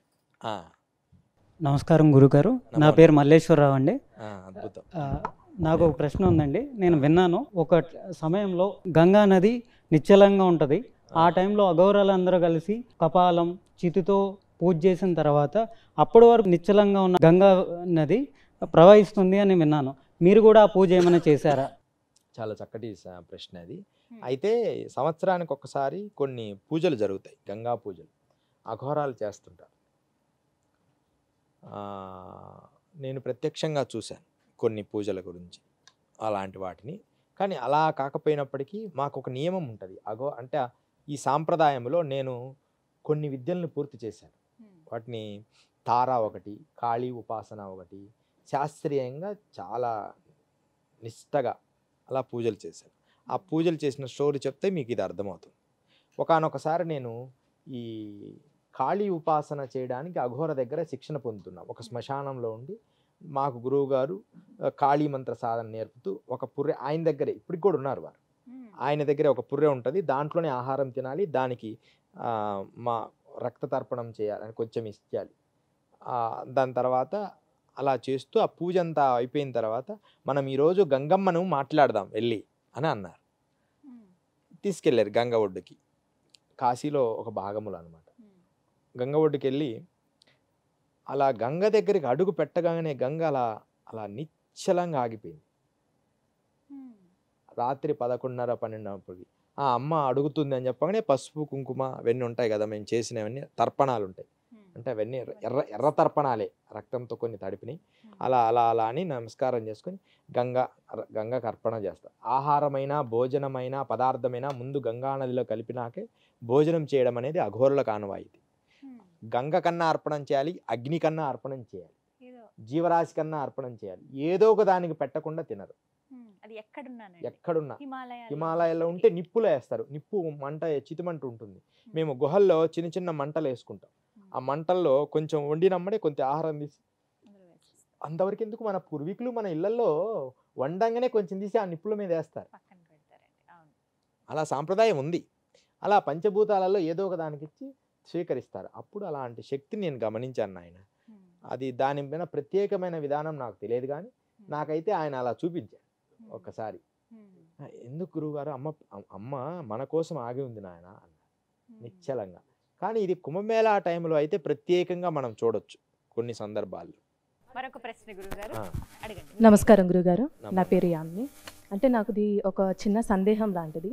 ఇప్పుడు మానవులు జీవించే జీవన శైలి వేరు, అఘోరాలు జీవించేది వేరు. కాబట్టి అంటే నార్మల్గా మనుషులకి అన్ని విధాలుగా ఏం జరుగుతుంది ఏంటి అని ప్రతి ఒక్క విషయం తెలుస్తూ ఉంటుంది.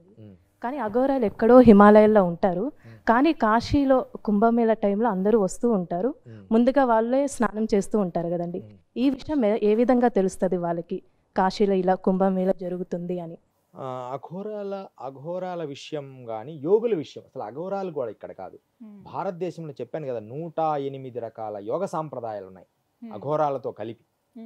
అఘోరాలతో కలిపి 108 పైన ఉన్నాయి యోగ విధానాలు కూడా. ఒట్టి ప్రణవోపాసనలోనే 100 పైన ఉన్నాయి. 108 ఉన్నాయి. ఓన్లీ ప్రణవం మీదే అన్ని విద్యలు ఉన్నాయి. మకార ప్రణవము, అకార ప్రణవము, ఉచ్చిష్ట ప్రణవము. ఇప్పుడు మనకు సద్గురు ఉన్నది, అకార ప్రణవం ఆ అంటారు. సద్గురు నేర్పుతారు కదా జగ్గి వాసుదేవ్. మకార ప్రణవము క్రియాయోగ సాధన నేర్పుతుంటారు. ఉకార ప్రణవం అని ఒక విద్య ఉంది. ఇట్లా రకరకాల విద్యలు అభ్యసించినప్పుడు వాళ్ళకు ఇక్కడ కూర్చొని అక్కడ ఏం జరుగుతుందో తెలుసుకునే శక్తి ఏర్పడుతుంది. ఒక 10 ఏళ్ల క్రితమేనమ్మా నేను అలాంటి సాధన బాగా చేయబట్టి విపరీతంగా ఏదో సాధన చేశాను మొత్తం మీద. చేసేటప్పటికి నాకు ఒక విచిత్రమైన శక్తి వచ్చింది. ఎంత శక్తి వచ్చిందంటే ఈ గోడవతలు ఏం జరుగుతుంది, వాళ్ళు అక్కడ ఏం చేస్తుండ్రు, మొత్తం విశ్వమంతా కనపడేది. ఎంత దారుణమైందంటే నా పరిస్థితి, కళ్ళు మూసుకుంటే నాకు అంతా కనపడేది. అప్పుడు చాలా బాధపడి మన గుజరాత్ దగ్గర తపోవనం అని ఒక ప్లేస్ ఉంది. ఆ తపోవనం రీసెంట్ కూడా నేను మా పిల్లలు వెళ్ళొచ్చారు. ఆ తపోవనంలో ఒక స్థలాన్ని నిర్మించుకొని అక్కడ ఘోరమైన సాధన చేశాను. అక్కడ పూర్ణానంద సరస్వతి అని ఒక అవధూత ఉన్నది. ఈరోజు ఆయన గురువారం అనుకుంటా, గురువారం సాయంత్రము 7 గంటలకు దర్శనం ఇస్తారు. వారానికి ఒక్కరోజే దర్శనం. ఆయన ఉన్నారు ఇంకా. ఆయన రాకాడి మన నిత్యానంద బాబు, బొంబాయిలో నిత్యానంద బాబు గురువు గారు శిష్యుడు. ఆయన 200 చాలీలు బతికారు ఆయన కూడా. అలాంటి మహా తపస్వి దగ్గర బాగా సాధన చేసి ఆ తర్వాత ఆయన శిష్యుడు, నాయన నీ సాధన పూర్తయిందట, గురువుగారు పిలుస్తున్నారు అని చెప్పి. అప్పుడు గురువుగారి దగ్గరికి వెళ్తే నీ సిద్ధి పోయిందిలే అంటే, ఆ సిద్ధి పోగొట్టుకోవడం కోసం 29 రోజులు చేశాను. ఎంత విచిత్రమైన సిద్ధి అంటే అమ్మ, ఎక్కడెక్కడ ఏం జరిగేది కూడా నాకు కనపడేది, నేను అడగకుండా. అప్పుడు ఏం చేశానంటే గురువుని అడిగా, నేను సంకల్పించినప్పుడే నాకు కనిపించేటట్టు చేయండి, నేను ఊరికి ఇలా కళ్ళు మూసుకోగానే నాకు కనపడకూడదు, నేను సంకల్పం చేయాలి అది కనపడాలని. ఇప్పటికీ మీకు అలా కనిపిస్తుంది? అలా చేయబట్టి ఎవరేం చేసినా నేను కట్టే కళ్ళు మూసుకొని వీడేం చేస్తున్నాడు అంటే నాకు తెలుస్తుంది. ఇప్పటికీ తెలుస్తుంది. అది అందువల్లనే నాతో ఎక్కువ స్నేహం చేయరు. ఎందుకంటే వాళ్ళు ఏ చిన్న తప్పులు చేసినా నాకు తెలిసిపోతుంటది. అలా మీకు ఎదురైన అనుభవం ఏదైనా చెప్పండి. అలా ఉన్నాయి. బాధపడింది అసలు చెప్పను కదా, నేను నవ్వుకుంటాను. ఎందుకంటే ఆ స్థాయి ఈ మధ్య వచ్చింది. ఆ స్థాయి గతంలో కొంచెం బాధపడేవాడిని, ఎదుగుతున్నాడు అంతే. ఎక్స్పీరియన్సే కదమ్మా, ప్రతిదీ ఎక్స్పీరియన్స్. వాడి కష్టము దుఃఖం వచ్చినప్పుడు నివారిస్తా కానీ వాడు మంచి చెడులు చెప్పను. ఎక్స్పీరియన్స్ అవుద్ది. ఎందుకంటే ఏది పొగుడుతున్నామో అది ఎక్కువ కాలం ఉండదు. అది ఓన్లీ క్షణభంగరమైన దానికోసమే ఆ క్షణం పొగుడుతారు. ఇది న్యాచురల్ జీవితం. అయితే ఈ విషయం ఇక్కడి నుంచి మనం ఏంటంటే దివ్య దృష్టి ఏర్పడుతుంది. అది ఎలా ఉంటుంది అంటే థర్డ్ ఐ ఉంటుంది. థర్డ్ ఐ, 3వ నేత్రం. అది ఎలా ఉంటుంది, అడ్డంగా ఉంటుంది ఇట్లా. ఇప్పుడు ఇది ఇలా ఉంది కదా, ఇప్పుడు ఇట్లా ఉంది కదా, ఇదే కన్ను ఈ లోపల ఉంటుంది. పిట్యూటరీ గ్రంథి, ఈ పైన గ్రంథి నుంచి మధ్యలో ఈ భాగంలో కింద ఉంటుంది. అది కిందికి ఇలా భూమిని చూస్తుంటది. పైనుంచి ఇక్కడ ఫోకస్ అయినప్పుడు మనం ఇలా కూర్చొని అంతర్ముఖం అంటే ఈ నేత్రాలు పైకి తిప్పుతాం ఇట్లా లోపల. అది ఆటోమేటిక్గా లోపల ఉన్నది మేల్కొంటది. అలా కొద్దిసేపు మీరైనా ప్రాక్టీస్ చేస్తే అంటే కొంచెం ఆటోమేటిక్గా మీకు కూడా రోజు కొంచెం ఆ శక్తి వచ్చి మీకు జరగబోయేది ఏందో తెలుస్తుంది. కొంచెం ఈరోజు నాకు ఇది జరగబోతున్నట్టుంది, అలా అఘోరాలకు తెలిసేది. కానీ ఈ రోజు అవసరం లేదు, ఎందుకంటే సోషల్ మీడియా పెరిగిపోయింది. ముఖ్యమైన హిమాలయాల్లో రహస్యంగా ఉన్న యోగులకు తప్ప వాళ్ళకి ఆటోమేటిక్గా తెలిసిపోద్ది. కుంభమేళా అలహాబాద్లో జరుగుతుంది, కాశీలో కాదు, అలహాబాద్ త్రివేణి సంగమం దగ్గర జరుగుతుంది.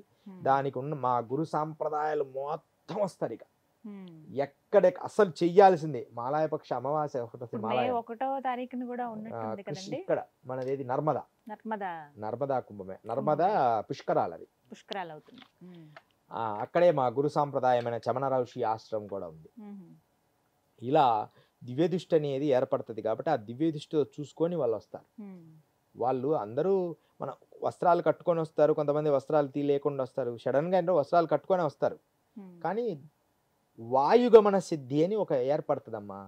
ఎక్కువ ఒంటరిగా ఇప్పుడు మాయలో గురువు గారు పంపించారు నన్ను కొంతకాలం, లేకపోతే చిన్నతనం నుంచి ఇలా ఉండబట్టి మాయలోకి పంపించినారు. కానీ లేకపోతే అంటే వారు గురువు ఆదేశానుసారమే, లేకపోతే మాకు ఇష్టం ఉండదు. అలా మొత్తం మీద దివ్య దృష్టి ఏర్పడుతుంది. దానివల్ల వాళ్ళు తెలుసుకొని వేల మంది ఒక్కసారి వచ్చారు. దానివల్ల అఘోరాలు చాలా మంది ఉన్నారు, ఆడవాళ్ళు కూడా ఉన్నారు. అవునా? ఈ ప్రశ్నే అడగదలుచుకున్నారు చాలా మంది, నేనే అడుగుతున్నాను. అఘోరాలలో అసలు మహిళలు ఉంటారా? వారిని ఏమని పిలుస్తారు అంటే గనక? మహిళలు ఉన్నారమ్మా, ఇప్పుడు కొంచెం పెరుగుతున్నారు ఈ మధ్యకాలం. ఎక్కువ వాళ్ళని గురు బెహన్ అంటాం, గురు బెహన్ అంటాము, మాతాజీ అంటాం. కొంచెం పెద్దవాళ్ళు అయితే మాతాజీ అంటారు, లేకపోతే గురు బెహన్ అంటాం. నేను ఒక గురు బెహన్, అమ్మాయి బీటెక్ చేసేదా ఒకరు గురు బెహన్. ఇద్దరము, నా ఫోటో కూడా ఒకటి ఉంది, ఈ తర్వాత చూపిస్తాను, దాంట్లో ఉంది సెల్లో. గురు బెహన్ ఇద్దరం ఒకేసారి విద్య నేర్పాం. ఆవిడ మాత్రం ఇప్పుడు దుర్గా మన ఇక్కడ ఉంది, జబల్పూర్ దగ్గర ఉంటున్నారు. బీటెక్ చేసి పూర్తిగా గురుసేవలో ఉంటున్నారు, గురు బెహన్. వివాహము అనేది మా సాంప్రదాయాల్లో ఉన్నాయి, అఘోరాల్లో కొన్ని ఉంటాయి. ఎలా ఎప్పుడు అనేది అంటే 2-3 ప్లేసుల వరకు ఉంటాయి. తర్వాత 5వ దీక్షకు వచ్చేటప్పటికి వివాహం ఉండదు. పూర్తి అఘోరి, పూర్ణ అఘోరిగా మారిన వాడికి ఇక వివాహం ఉండదు. దీక్షలు ఒక్కొక్క దీక్ష పొందుతూ పొందుతూ పొందుతూ పంచక్రియలు 5 రకాల దీక్ష, 4వ రకాల దీక్ష నుంచి ఇక పూర్తిగా గృహం పరిత్యాగం చేసి 5వ దీక్షలో పూర్తి అఘోర అవుతాయి. కరెక్ట్గా అఘోర దీక్ష చేస్తే, మంత్రం చేసి జపము చేసి గురువు కరుణ పొంది గురువు కటాక్షించి గురువు ప్రేమించి. ఈ కాలం అలా సాధన చేయడం లేదు, పోవడం ఎమ్మడే అఘోరి కావడం, నేను అఘోరి అని చెప్పడం, ఏదో 4 మంచి మాటలు చెప్పి అఘోర విషయాలన్నీ వాయిస్తో చెప్పడం. నల్ల డ్రెస్ వేసుకున్న వాడల్లా అఘోర అవుతున్నాడు. అలా అఘోరులు కారు. పోగానే వానికి ముందు తెల్ల వస్త్రమే, తెల్ల వస్త్రము తర్వాత పచ్చ వస్త్రం, పచ్చ వస్త్రము తర్వాత కాషాయము, దాని తర్వాత పూర్ణ దీక్ష అయిపోయిన తర్వాత నలుపు చివరగా వేసుకునేది. అంతే తప్ప ఎమ్మడే అఘోరులుగా. ఇప్పుడు ఈ మధ్య నేను చూస్తున్నా కదా టీవీలో, అక్కడ ప్రతివాడు నేను అఘోరి, వాడు కొంచెం నేర్చుకుంటాడు, కొన్ని విద్యలు నేర్చుకుంటాడు అఘోరి, కొన్ని విద్యలు నేర్చుకుంటే అఘోరులు కాలేరు. పూర్తిగా వారితో స్నేహం చేస్తూ పూర్తి నేర్చుకున్నా కూడా నేను అఘోర అని చెప్పుకోడు. మంచి అయినా మంచిది. ఇప్పుడు మా గురువులు ఉంటారు కదా, మంచిది నేర్చుకో, ఇది నేర్చుకో, ఇలా సాధన చేసుకో. ఎప్పుడు నేర్చుకున్నా ఇంకా తెలుసుకోవాలని అన్నట్టే ఉంటాం. శిరస్సు వంచి మంచి అంటే ఎప్పుడు సిలిండర్గా, ఎప్పుడు వినయ విధేయతలతో ఉంటాం అనమాట. గురుగారు మరొకరు సందేహం అడగడానికి సిద్ధంగా ఉన్నారు. గురుగారు, నా పేరు వెంకటేష్.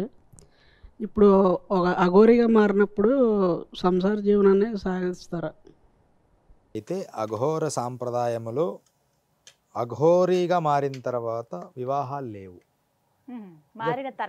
మారిన తర్వాత అది ట్రూత్ అంతే, ఇంకా దాంట్లో వేరే ఆలోచనే లేదు. అయితే కాలాంతరాలలో ఏమైందంటే ఇంకా దాన్ని పొడిగిస్తూ రకరకాల వాళ్ళకు అనుకూలంగా ఆప్షన్స్ తయారు చేసుకోవడం, అలా ప్రతి దాంట్లో కూడా మనకు అనుకూలంగా మనం మలుచుకోవడం అన్నట్టుగా మారింది. కానీ శాస్త్రీయంగా అఘోరం అంటేనే అన్నిటినీ ఒకే స్థాయిలో చూసే జ్ఞానం. అక్కడ స్త్రీ, ఇక్కడ పురుషుడు అనే భావం అనేది ఉండదు. శక్తి, ప్రకృతి తల్లి వంటి, నేను తండ్రి వంటి. అంటే ఏదైతే శక్తి ఉన్నదో ఆ శక్తి విస్ఫోటనం చేయడానికి పురుషుడు, దానంతర శక్తి, ఈ రెండు ఏకమయ్యే విధానము చేసి లోకహితము చేయాలనే విధానాన్ని మలుచుకొని ఈశ్వర ప్రణితాపమై ఆనంద డోలికల్లో జీవించాలి. ఈ జగత్తుతో సంబంధం లేదు, మాయకు సంబంధం లేదు అనుకో అనే సంకల్పం రావడం అఘోరి అంటే. అంతే తప్ప మరలా అఘోరి అయిన తర్వాత కూడా వివాహం దేనికి? వివాహం ఏం అవసరం లేదు. అయితే అఘోరం అనేది నేను ఇందాక కొన్ని విషయాలు చెప్పినట్లుగా భాగాలుగా ఉంటాయి. మొదటి భాగం, రెండో భాగం, మూడో భాగం అంటే వాడి స్థాయిని బట్టి. 4వ స్థాయి, 5వ స్థాయి వచ్చినప్పుడు ఇక వివాహాలు ఉండవు. ఈ మొదట 2, 3 అంటే ప్రతి వ్యక్తిని మనం ఆదరించాలని అఘోరులు ఒక మంత్రం నేర్పుతారు. ఆ మంత్రం నేర్చుకొని సాధన చేసి లక్షల జపం చేసి అమ్మ దర్శనాన్ని పొందేదాకా వారు భార్య పిల్లలతో ఉండొచ్చు. అంతేగాని అఘోరులు పెళ్ళిళ్ళు చేసుకునేది అనేది ఏదైనా జరిగితే అది ఫూలిష్, అంటే అబద్ధం. అఘోరులు పెళ్ళిళ్ళు చేసుకోవడానికి లేదు, అఘోరి అయిన తర్వాత. కాకపోతే మొదటి దశల్లో ఉన్న వాళ్ళు వారి వారి వారి భావజాలానికి, వారిలో ఉన్న ఆర్గాన్స్ ప్రాబ్లమ్స్ కంట్రోల్ చేసుకోవడానికి ఒక వివాహం అవసరం. ఇప్పుడు ఒక చెట్టు ఉంటుంది, ఆ చెట్టుకు ఫ్లవర్ వస్తుంది. ఆ ఫ్లవర్ నాకొద్దు, నువ్వు రావద్దు అంటే ఫ్లవర్ రాకుండా ఉండదు. ఆ ఫ్లవర్ తర్వాత అది కాయ అవుతుంది. కాయ అంటే నాకు అస్సలు ఇష్టం లేదండి అంటే అది కాయ రాకుండా ఉంటుందా? ఖచ్చితంగా కాయ వస్తుంది. ఆ కాయ పండు అవుతుంది. ఆ పండు నాకు పండు వస్తుంది అంటే ఖచ్చితంగా అది పండే తీరుతుంది, తర్వాత అది రాలిపోయే తీరుతుంది. ఇలాగే మనిషిలో ఉండే ఆలోచనలు, కోరికలు అనేవి సహజంగా ఉత్ప్రేరణ అవుతాయి. అందుకని అలాంటి ప్రేరణ కలిగే వాళ్ళకి అఘోర దీక్ష తీసుకోవడం మంచిది కాదు. కాబట్టి అవన్నీ భావజాలు అయిపోయి పిల్లలు పుట్టి పిల్లలు పెళ్ళిళ్ళు చేసి బాధ్యతలు అయిపోయిన తర్వాత మనకి ఈ మధ్య ఆయన పెద్ద ఆయన టీవీ ఛానల్లో కనపడుతుంది. ఆయనకు పెళ్ళి అయ్యి పిల్లలు పుట్టి బాధ్యతలు అయిపోయినాయి. ఆయన అఘోర అయితే ఏమి, ఇంకొకటి అయితే ఏమి, ఎవరికి ఇబ్బంది లేదు కదా. కాబట్టి ఆయన లోకసేవ చేయాలనుకుంటే చేసుకుంటాడు, లేకపోతే ఆయన అఘోరని చెప్పుకుంటాడు అంతే తప్ప అంటే ఇబ్బంది లేదు. అంతేగాని నీకు లోపల అన్ని కోరికలు పెట్టుకొని నేను అఘోరిని అంటే అది తప్పు. అలాంటి అసలు పెళ్ళిళ్ళు అనేది లేదు. అఘోరమైన తర్వాత పెళ్ళి చేసుకోవడానికి లేదు. కానీ మొదట మంత్రదీక్ష తీసుకునేటప్పుడు వివాహం ఆచరించవచ్చు. మంత్రదీక్షలో అమ్మవారి కాళిదా దర్శనం పొంది 2, 3వ స్టెప్ దాటిన తర్వాత ఇంకా వాళ్ళు పూర్తి అఘోర అవుతారు. 3, 4వ స్టెప్లో వాళ్ళకు ఒక బంధనం అని ఒకటి వేస్తారు, అంగబంధనం అంటారు దాన్ని రహస్యంగా. అది వేస్తున్న ఇంకా సంసారానికి పనికిరాడు, పూర్తి యోగత్వాన్ని పొందుతాడు. ఇది రహస్యం, అంతే తప్ప అఘోరుల వివాహాలు లేవు లేవు లేవు అఘోరులకి. గురుగారు మరొక సందేహం. నమస్తే గురుగారు, నా పేరు అనంత. మనిషి మరణించిన తర్వాత ఆత్మ బాధపడుతుందా, శరీరం బాధపడుతుందా గురుగారు? అసలు మనిషి మరణించక ముందే బాధలు ఉంటాయి, మరణించిన తర్వాత దేనికి బాధలు ఉండవు. శరీరానికి బాధ మనం చూస్తామేమో కానీ ఆత్మకు మరణించిన తర్వాత శరీరానికి బాధ ఉండదు. ఆత్మ మరణించిన తర్వాత చైతన్యం అయితే అసలు ఆత్మకు బాధ ఉండదు. అయితే ఎవరికి బాధ ఉంటుంది అంటే అనుకోకుండా కోరికలు విపరీతంగా ఉండి మరణించి, వాడు చేయకూడని పనులన్నీ చేసి మరణించి, అనుకోకుండా యాక్సిడెంట్ లాంటివి జరిగి ఒక ఫ్లోలో ఉండి ఒక పెద్ద థాట్స్లో ఉన్నోడు మరణించి, ఇలాంటి వాళ్ళు కొన్ని ఆత్మలకి దుఃఖం ఉంటుంది. కానీ దేహమునకు అసలు దేహం ప్రాణం పోయిన తర్వాత ఈ బాడీకి ఇంకా ఏమీ ఉండవు. దీంట్లో ఏదైతే మనల్ని పోషించిందో జీర్ణ వ్యవస్థలో అదే ఈ దేహాన్ని కొరుక్కొని తిని మరణింపజేస్తుంది, పూర్తిగా దీన్ని స్పాయిల్ చేసి పారేస్తుంది.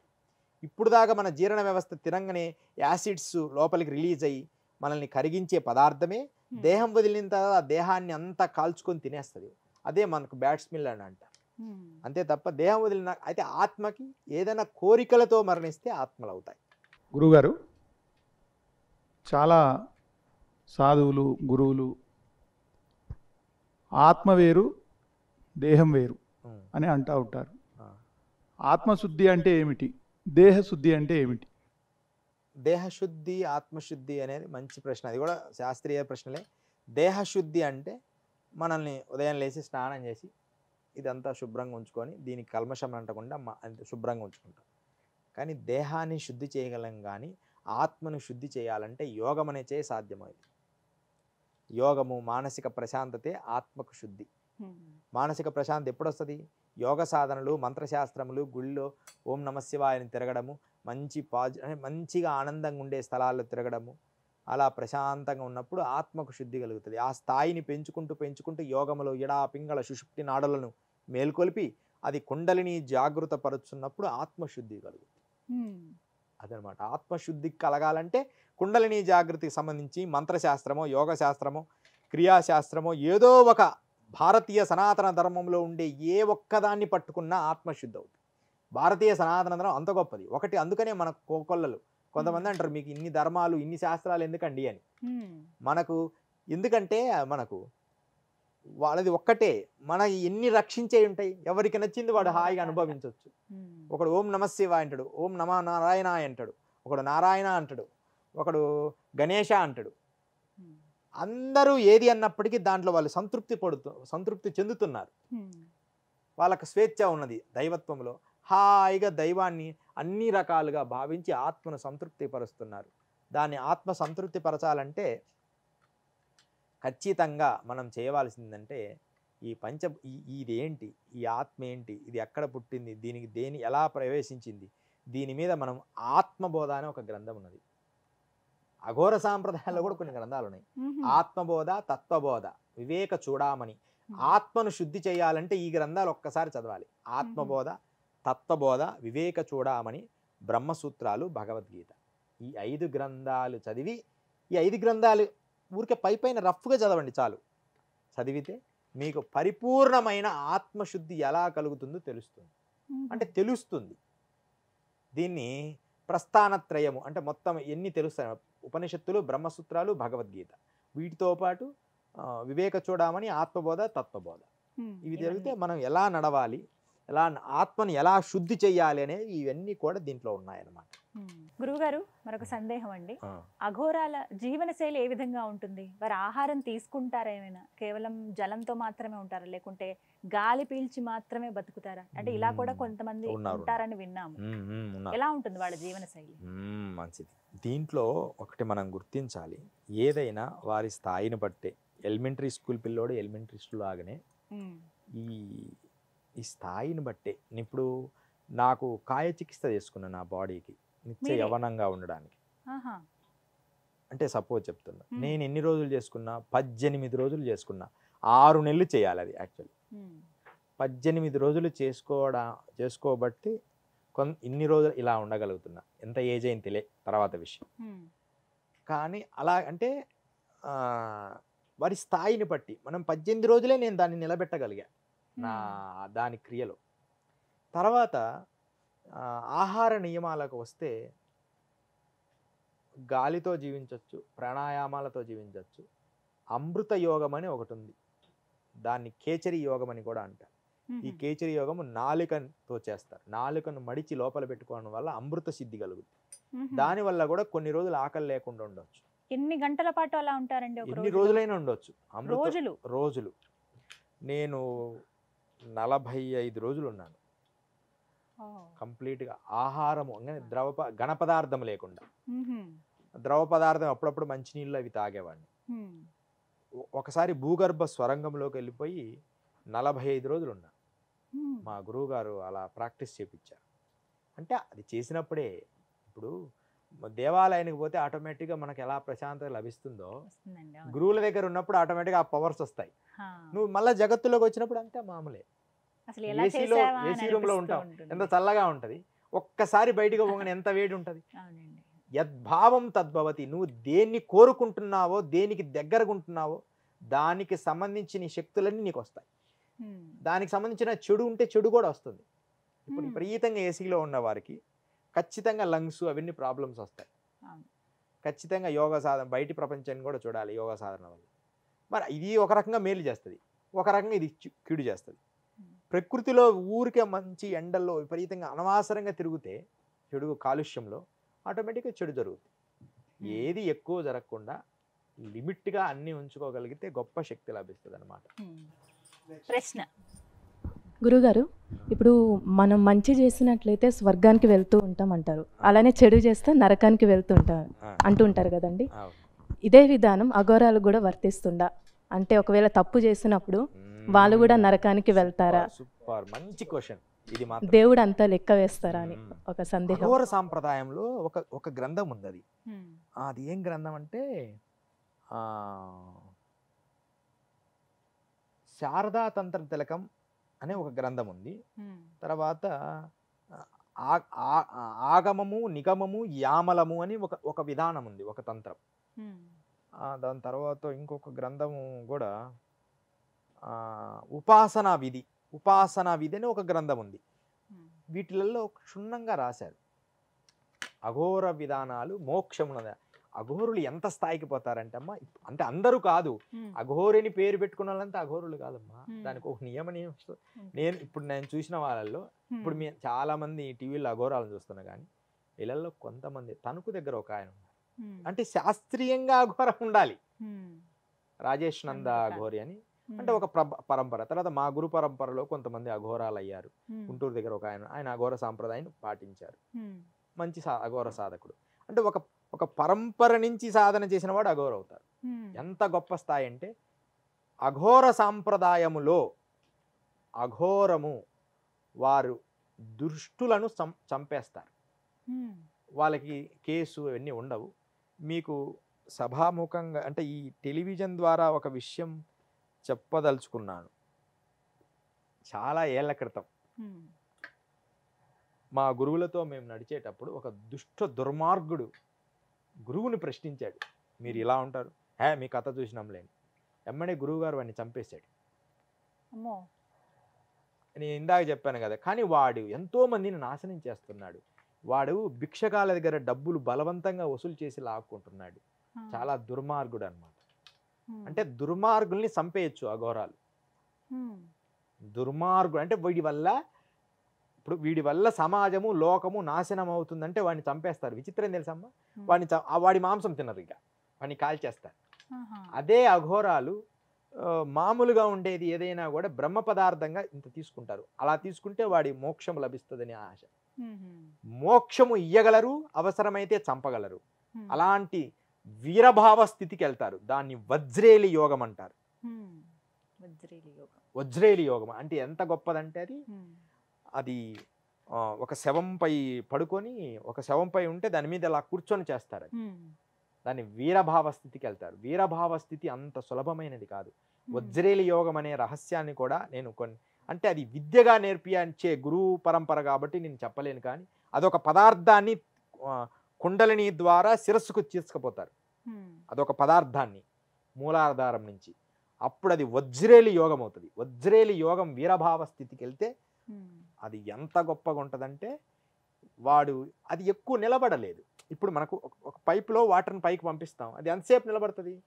గట్టిగా పట్టుకుంటే 1 గంట 2 గంటలు. కానీ ఈ కుండలిని యోగ శక్తిలో వజ్రేలి యోగము చేసిన వాడు, వజ్రేలి యోగం అంటే అది నోటితో చెప్పడానికి అది చాలా కఠినమైనది. అది 15 రోజుల పాటు శవం కాలుతున్నప్పుడు సాధన చేయాలి, 15 రోజుల పాటు నీళ్ళల్లో కూర్చొని సాధన చేయాలి, 15 రోజుల పాటు ఒక చనిపోయిన బాడీ మీద, కాశీలో ఇప్పుడు చేస్తారు, దాని మీద కూర్చొని సాధన చేస్తారు. దాన్ని వజ్రేలి యోగం అంటారు. అది ఒక నెయ్యితో చేస్తారు. అలా చేసిన తర్వాత అది యోగ శక్తి ప్రేరితే అప్పుడు అతను ఎంత గొప్ప వాడు బ్రహ్మ అవుతాడు. బ్రహ్మ అంటే ఇలా కూర్చుంటాడు, నిన్ను చూస్తాడు, ఈ అమ్మాయి మంచి అమ్మాయి అంటాడు. అలా చూస్తాడు, ఈ అమ్మాయి వల్ల లక్షల మంది నాశనం కాబోతున్నారంటే ఈ అమ్మాయిని చంపేస్తారు. ఇది కొన్ని మూవీస్లో చూపించడానికి ట్రై చేశారు. అంటే దాని వల్ల నష్టం జరుగుతుందంటే దాన్ని అతను ఏమన్నా అన్ని, గవర్నమెంట్ ఏమన్నా అన్ని, వాళ్ళకి అనిపిస్తే అఘోరులకి ఆ స్థాయి గల అఘోరులు ఉన్నారు, వాళ్ళని తీసేస్తారు. అది చెడు, ఇంకా దాన్ని వాళ్ళు ముట్టరు, కాల్చేస్తారు, దాన్ని ముట్టరు. కానీ దానికి మోక్షం వస్తుంది వారి వల్ల మరణించడం వల్ల. అంతే తప్ప అఘోరాలు చిన్న కోడిని కూడా చంపరు నిజంగా అఘోరి అయితే. ఓన్లీ ఆ మంత్ర సాధన సమయంలో దివ్యశక్తి లోపల ప్రేరేపించడానికి ఖాళీ ఉపాసన చేసే సమయాల్లో మాత్రం చేస్తారు. అంతే తప్ప ప్రతిసారి పెట్టి ఇప్పుడు ఇన్ని కోళ్ళు కావాలి, ఇన్ని కుక్కలు కావాలి అని డబ్బులు వసూలు చేస్తుంటారు అఘోరాలు. అస్సలు అఘోరాలు అలా చేయరు. వారు ఆ మంత్ర సిద్ధి పొందేటప్పుడు మాత్రం చేస్తారు యోగ సాధనలో. అఘోరాలకు డబ్బుల పట్ల వ్యామోహం ఉంటుందా అండి? అసలు డబ్బు పట్ల వ్యామోహం ఉండదు. ఆ డబ్బును తీసుకున్నా అది లోకానికి పంచిపెట్టడంలో ఆనందపడతారు. ఇప్పుడు ఉన్నోడి దగ్గర ఉంటాడమ్మా, లక్షల కోట్లు ఉంటాయి అనుకో, వాడి దగ్గర మీరు 2 లక్షలు పెట్టండి ఇక్కడ అంట, కోట్లున్నా వాడిని ఎక్కువ అడగరు. ఆ 2 లక్షల దగ్గర ఏం చేసుకుంటాడు? ఆ పంచడంలో ఆనందపడతాడు. నేను అనుభవించా. ఇప్పుడు మీకు ఉదాహరణకి చెప్తా. ఇప్పుడు ఇంట్లున్నా కదా, చిన్నవాడినే కదా, నాకంటే గొప్ప ఏజ్లో పెద్ద ఆయన జూనాకాడ గిరినార్లో ఉంటారు, షేర్నాథ్ బాబా. ఇప్పుడు మన షేర్నాథ్ బాబా మన ఉత్తరప్రదేశ్ యోగి ఆదిత్యనాథ్కి కుడి భుజం అనుకోండి. ఇక అంత గొప్పవాడు. ఇట్లా కట్టలు ఇచ్చేస్తాడు మాకు డబ్బులు. ఎంత ప్రేమ అంటే, హే ఆవు మహారాజ్ ఆవు, ఆసన్ లాగావో, ఇక ఈ బ్యాగ్ తీసుకుని పైన పెట్టేయి, గురువుగారు వచ్చారు, అన్ని ఏర్పాటు. అంత పెద్ద ఏజ్ ఆయనకి. ఎంత ప్రేమిస్తారో, పంచడానికి ఇష్టపడతారు. ఇగో తీసుకో ఖర్చు పెట్టుకోండి అంటే మరి అది ఎక్కడి నుంచి వచ్చింది? ఉన్న వాళ్ళ దగ్గర తీసుకుంటారు. ఉన్న వాళ్ళ దగ్గర నువ్వు ఎందుకు ఇవ్వరా, నీ పాపం పోవాలనా లేదా? ఇచ్చేయండి, తీసుకుంటారు. లేని వాళ్ళకి పంచుతారు అంతే ఒక మాట తప్ప అండి, మీరు ఏమనుకోకపోతే ఆ డబ్బులు మీరు దేనికి ఖర్చు పెడతారు? పంచడానికి మేమేం చేయకుండా ఏమి తింటాం, ఏమన్నా రకరకాల వ్యసనాలు లేవు, అదే కదా. కొంచెం తీసుకుంటాం. మా దగ్గర కొంతమంది తీసుకునే వాళ్ళు ఉంటారు, వాళ్ళకి మేము ఇస్తూ ఉంటాం. ఎంత అమ్మా, నేను హిమాలయాలకు పోయినప్పుడు చిన్నతనంలో నాకు పెద్ద హిందీ రాదు, చిన్న వయసు కదా, ఒక ఆయన ఇంత డబ్బులు కట్ట నాకు ఇస్తున్నాడు, దీనికి 50 రూపాయలు, దీనికి చిల్లర ఉంది ఏదో అడుగుతున్నట్టు అనుకున్నా, నా దగ్గర లేదండి, నన్ను అడుగుతున్నాడేమో అనుకున్నా. లోపల రూమ్లో పెట్టాను, నువ్వు తీసుకెళ్ళి అని చెప్తున్నాడు హిందీలో. పక్కన ఉన్న అబ్బాయి అంటున్నాడు, ఏ బాగాలి రేపు చూడ లోపల డబ్బులు ఉన్నాయంట, నువ్వు తీసుకుపోమని చెప్తున్నాడు అని. అంటే అంత ప్రేమ ఈ సాధువులకి, అంతేగాని ఏమీ చేయరు. ఇప్పుడు కొంతమంది అమ్మ అఘోరాలను బస్టు పట్టిస్తున్నారమ్మ, కొంతమంది వేషాలు వేసుకొని జీబులలో తిరిగి. అసలు అఘోరాలు ప్రత్యేకంగా డబ్బు అడుక్కోరు, ప్రత్యేక మీరు డబ్బులు ఇవ్వండి అని అడుక్కోరు. ఆ కుంభమేళా జరిగినప్పుడు, ఆ యాత్ర జరిగినప్పుడు అక్కడ అన్నదానం చేయడానికి వాళ్ళ జీవితంలో ఖర్చు ఏదైనా తీసుకుంటారేమో కానీ ఈ వేషాలు వేసుకొని మీరు ఇస్తారా ఇయ్యరా అని అడగరు. అఘోరాలు డబ్బు ఎప్పుడు లోకహితమే వాడతారు. ఏ బిల్డింగులు గట్రాలు అవి కొనుక్కోవడం ఇవి కొనుక్కోవడం చెయ్యరు. రైట్. ఎవరు నెక్స్ట్? తదుపరి ప్రశ్న. గురుగారు, ఈ మధ్య ఇది బాగా వైరల్ అవుతున్న వీడియో ఒకటి ఉంది, అదే సొంత మూత్రం తాగితే నిజంగా నింద ఏ విధంగా ఉండొచ్చు అని మీరు చెప్పారు, అది ఎంతవరకు నిజం? అది ఇది ఖచ్చితంగా నిజమే. ఆ రోజు ఈ విషయంలో అమ్మ ఏం జరిగిందంటే నాన్న, నేను మొత్తం చెప్పుకుంటూ వచ్చాను. నిగమము బాగా వినండి, ఈ వీడియోలో బాగా వినండి. నిగమము, యామలము, ఆగమము, ఆగమము, నిగమము, యామలము, ఈ విధానాలలో శివపార్వతుల సంభాషణలో జరిగిన విధానాన్ని నేను తెలియజేశాను అంతే. కలియుగంలో వాడమని కాదు అక్కడ అర్థం, కలియుగంలో మీరు అందరు తీసుకోండి అని కాదు. ఒకవేళ మీరు తీసుకోవాలి అనుకుంటే ఇలాంటి శుద్ధి చేసి మసాలా దినుసులు తినకుండా తెల్లవారుజామున వెండి స్టీల్ గ్లాసుల్లో కొంచెం వదిలి మధ్యలో పట్టుకొని స్వీకరించాలని ఆ గ్రంథంలో ఉన్నది ఆ కాలంలో. కలియుగంలో దాన్ని అంత ప్రేరేపించాల్సిన పని లేదు అని నేను చెప్తే దాన్ని అంతా కట్టింగ్లు చేసి అదంతా వైరల్ చేశారు. దాని శాస్త్రం అలా ఉంది. దానికి మన మధ్య సినిమా యాక్టర్ ఒక ఆయన కూడా చెప్పాడు దాని గురించి క్లియర్గా, నేను ఇదే తీసుకుంటున్నాను అని. ఒక ఆయన గవర్నరు, రాష్ట్ర పెద్ద ఆయన, మన గవర్నర్ ఇప్పుడు లేరు, ఆయన కాలం అయిపోయారు, పాత ఆయన కూడా తీసుకునేవారు. ఆయన వెళ్ళిపోయిన తర్వాత అమ్మ ఆ ఒక్క విషయం అందరికి చెప్పాడు కదా, అందుకని ఆయన రాష్ట్రపతి, అందుకని మొత్తం ఆయన రూమ్లో ఉన్న వస్తువులన్నీ తీసేశారు ఆయన మారిపోయిన తర్వాత. ఫస్ట్ టైం ఇప్పుడు వరకు రాష్ట్రపతి భవన్లో వస్తువులన్నీ మార్పులు చేయలే, కానీ ఆయన మారిన తర్వాత మాత్రం చాలా మార్చారు కొత్తగా వచ్చిన వాళ్ళు. అంటే అది శాస్త్రంలో ఉన్నది, యోగులు రహస్యంగా చేస్తున్నది. అందుకని స్వమూత్రము అనే దానికి, గోమూత్రం కానీ స్వమూత్రం అనేది ఆరోగ్యానికి ఒకానొక కాలంలో మంచిది. అది స్వీకరించడం వల్ల చర్మం అనేది ముడతలు లేకుండా నిత్య యవ్వనంగా ఉంటారని ఈ యామలా తంత్రంలో ఉన్నది. దీన్ని మనం గ్రహించాలి. రమాజీ గారు కూడా అదే చెప్పారు. రైట్. నెక్స్ట్ ఎవరు? తదుపరి ప్రశ్న. గురువు గారు, మిమ్మల్ని ప్రేరేపించిన సంఘటనలు ఏంటి? మీరు అఘోరిగా మారడానికి మిమ్మల్ని ప్రేరేపించిన సంఘటనలు ఏంటి? అయితే అఘోరగా మారాలని మేమేమనుకోలేదు. ఇప్పుడు కూడా అఘోర సాంప్రదాయాన్ని మేము ఆచరించినప్పటికీ పూర్ణ స్థాయిగానే ఆ మార్గంలో ఉన్నాం. అది బహుజన్మల నుంచి వస్తున్న సుకృతం అనుకుంటా. ఎందుకంటే నన్ను ప్రత్యేకంగా ప్రేరేపించడం అంటే ఒక వయసు వచ్చిన తర్వాత మారడం. నేను పుట్టుకతోనే ఈ ఆత్మ సాధన, దైవ సాధన, ఇంట్లో నుంచి వెళ్ళిపోవడము, తపస్సులని, గుహలని. ఏ వయసులో మీరు వెళ్ళిపోయారండి? నేను అతి చిన్న, అంటే 13లో వెళ్ళిపోయాను. 13 ఆ టైంలో ఇంట్లో నుంచి బయటికి వెళ్ళిపోవడం రావడం చేసేవాడిని. నేను అతి చిన్నతనం నుంచి కూడా ఈ ముద్ర ఇలా వేసుకొని కూర్చునేవాడిని. చాలా చిన్న ఏజ్. సాధన చేయడం, భజనలు చేయడం, కీర్తనలు చేయడం, ఎక్కువ కొండల పైకి వెళ్ళి గుహల్లో ఉండడం మాకు దగ్గర ఉండేవి.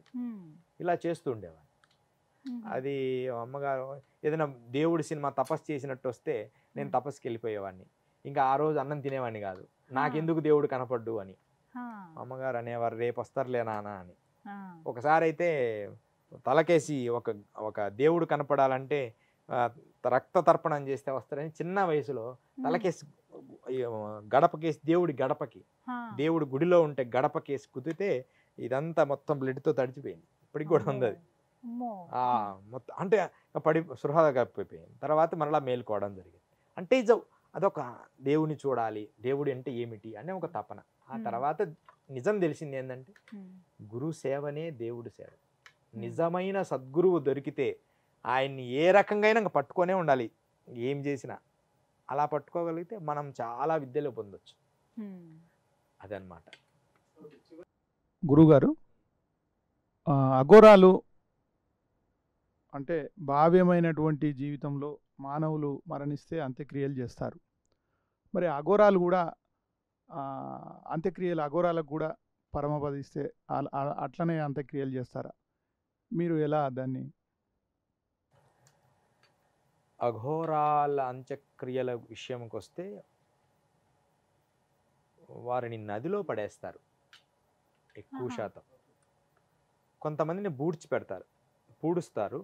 అంటే పద్మాసనం వేసుకొని పూడ్చిపెడతారు. ఇట్లా పద్మాసనం మరణించగానే పద్మాసనం వేసేస్తారు, ఒక గుడ్డ కట్టేస్తారు, పూడ్చిపెడతారు. కొంతమంది గురువులు సాంప్రదాయాలు ఏంటంటే మరణించగానే నదిలో రాళ్ళు కట్టి వేసేస్తాం. ఎందుకంటే వాళ్ళు ఏంటంటే చేపలైనా తింటాయి కదా వారి దేహాన్ని, ఎందుకు ఇది వృధా చేయాలి అనే ఆలోచన వాళ్ళదేమో అని నేను అనుకుంటున్నాను. అలా చేస్తారు అఘోరాలని. కర్మకాండలు అనేవి అసలు అఘోరంలోకి వెళ్తేనే కర్మకాండలు లేవు. అసలు వాళ్ళకి శుద్ధి లేదు, అశుభ్రంగా ఉంటారు, ఊరవతలు ఉంటారు. దేనికి మంచి అసలు వాళ్ళకి మంచిగా ఉండేది మనకు మంచిగా ఉండేది వాళ్ళకి మనకు కనపడదు. ఎప్పుడు మురికి వస్త్రాలు కట్టుకుంటారు, నల్ల వస్త్రాలు కట్టుకుంటారు. ఇప్పుడు మేము ఒంటరిగా శ్రీశైలం కానీ ఇట్లా వెళ్తే ఒక చిన్న ముక్క చినిగిపోయి ఏదో ఒక గుడ్డ కట్టుకుంటాం, దాన్ని ఏదో కంబలి కప్పుకుంటాం. ఒక ప్రత్యేకమైన ఆర్భాటాలు అఘోరాలకు ఉండవు.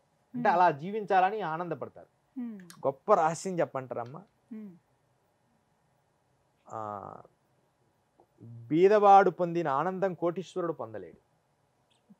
100%. బీదవాళ్ళు అంటే వారికి జీవనోపాధి జరుగుతూ ప్రశాంతంగా తినడానికి ఉండి రిలాక్స్గా ఉండడం ఉన్నంత జీవనము కోటీశ్వరులకు ఉండదు. ఇది నిజము. వారి నోటితో కూడా వాళ్ళకి ఎప్పుడు ఆనందం ఉండదు. వాళ్ళకి ఎప్పుడు ఏదో టెన్షన్స్ కూడా ఉండవు. వాళ్ళు తెచ్చుకుంటారు అవి టెన్షన్స్ కూడా కోటీశ్వరులు. అవును, అన్ని బిజినెస్ లాప్ ఇంట్లో ఉంటే వాళ్ళ తరాలు తినేంత ఉంటుంది. అన్ని వదిలేయండి, రిలాక్స్గా మీరు ఒక ప్రశాంతమైన యోగాసన ఆశ్రమానికి వెళ్ళిపోండి, ఉండదు, సమస్య లేదు. ఎప్పుడు ఉండి ఎవరు మాట్లాడితే మనల్ని డబ్బులు అడుగుతారో అని ఒక ఫీలింగ్ ఉంటుంది. దాని మీద ఎవరన్నా మనం ఒకవేళ వాళ్ళతో రెస్పెక్ట్ ఇస్తున్నా ఇదేదో ఇంక్రిమెంట్ కోసం డెవలప్ చేస్తున్నట్టుంది అనుకుంటారు.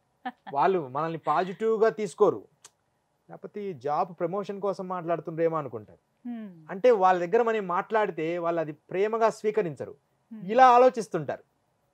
చాలా మంది వాళ్ళ ఎక్స్పీరియన్స్ నాకు చెప్పారు, ఆనందం పొందలేకపోతున్నాం గురువు గారు మేము అని. నాయన అర్జెంటుగా మీరు ఎన్ని వదిలేసి హిమాలయాలకు వెళ్దాం పండి అని చెప్పి వాళ్ళని అప్పుడప్పుడు శ్రీశైలం ఎక్కడికైనా తీసుకెళ్తే చాలా హ్యాపీగా ఫీల్ అవుతుంటారు.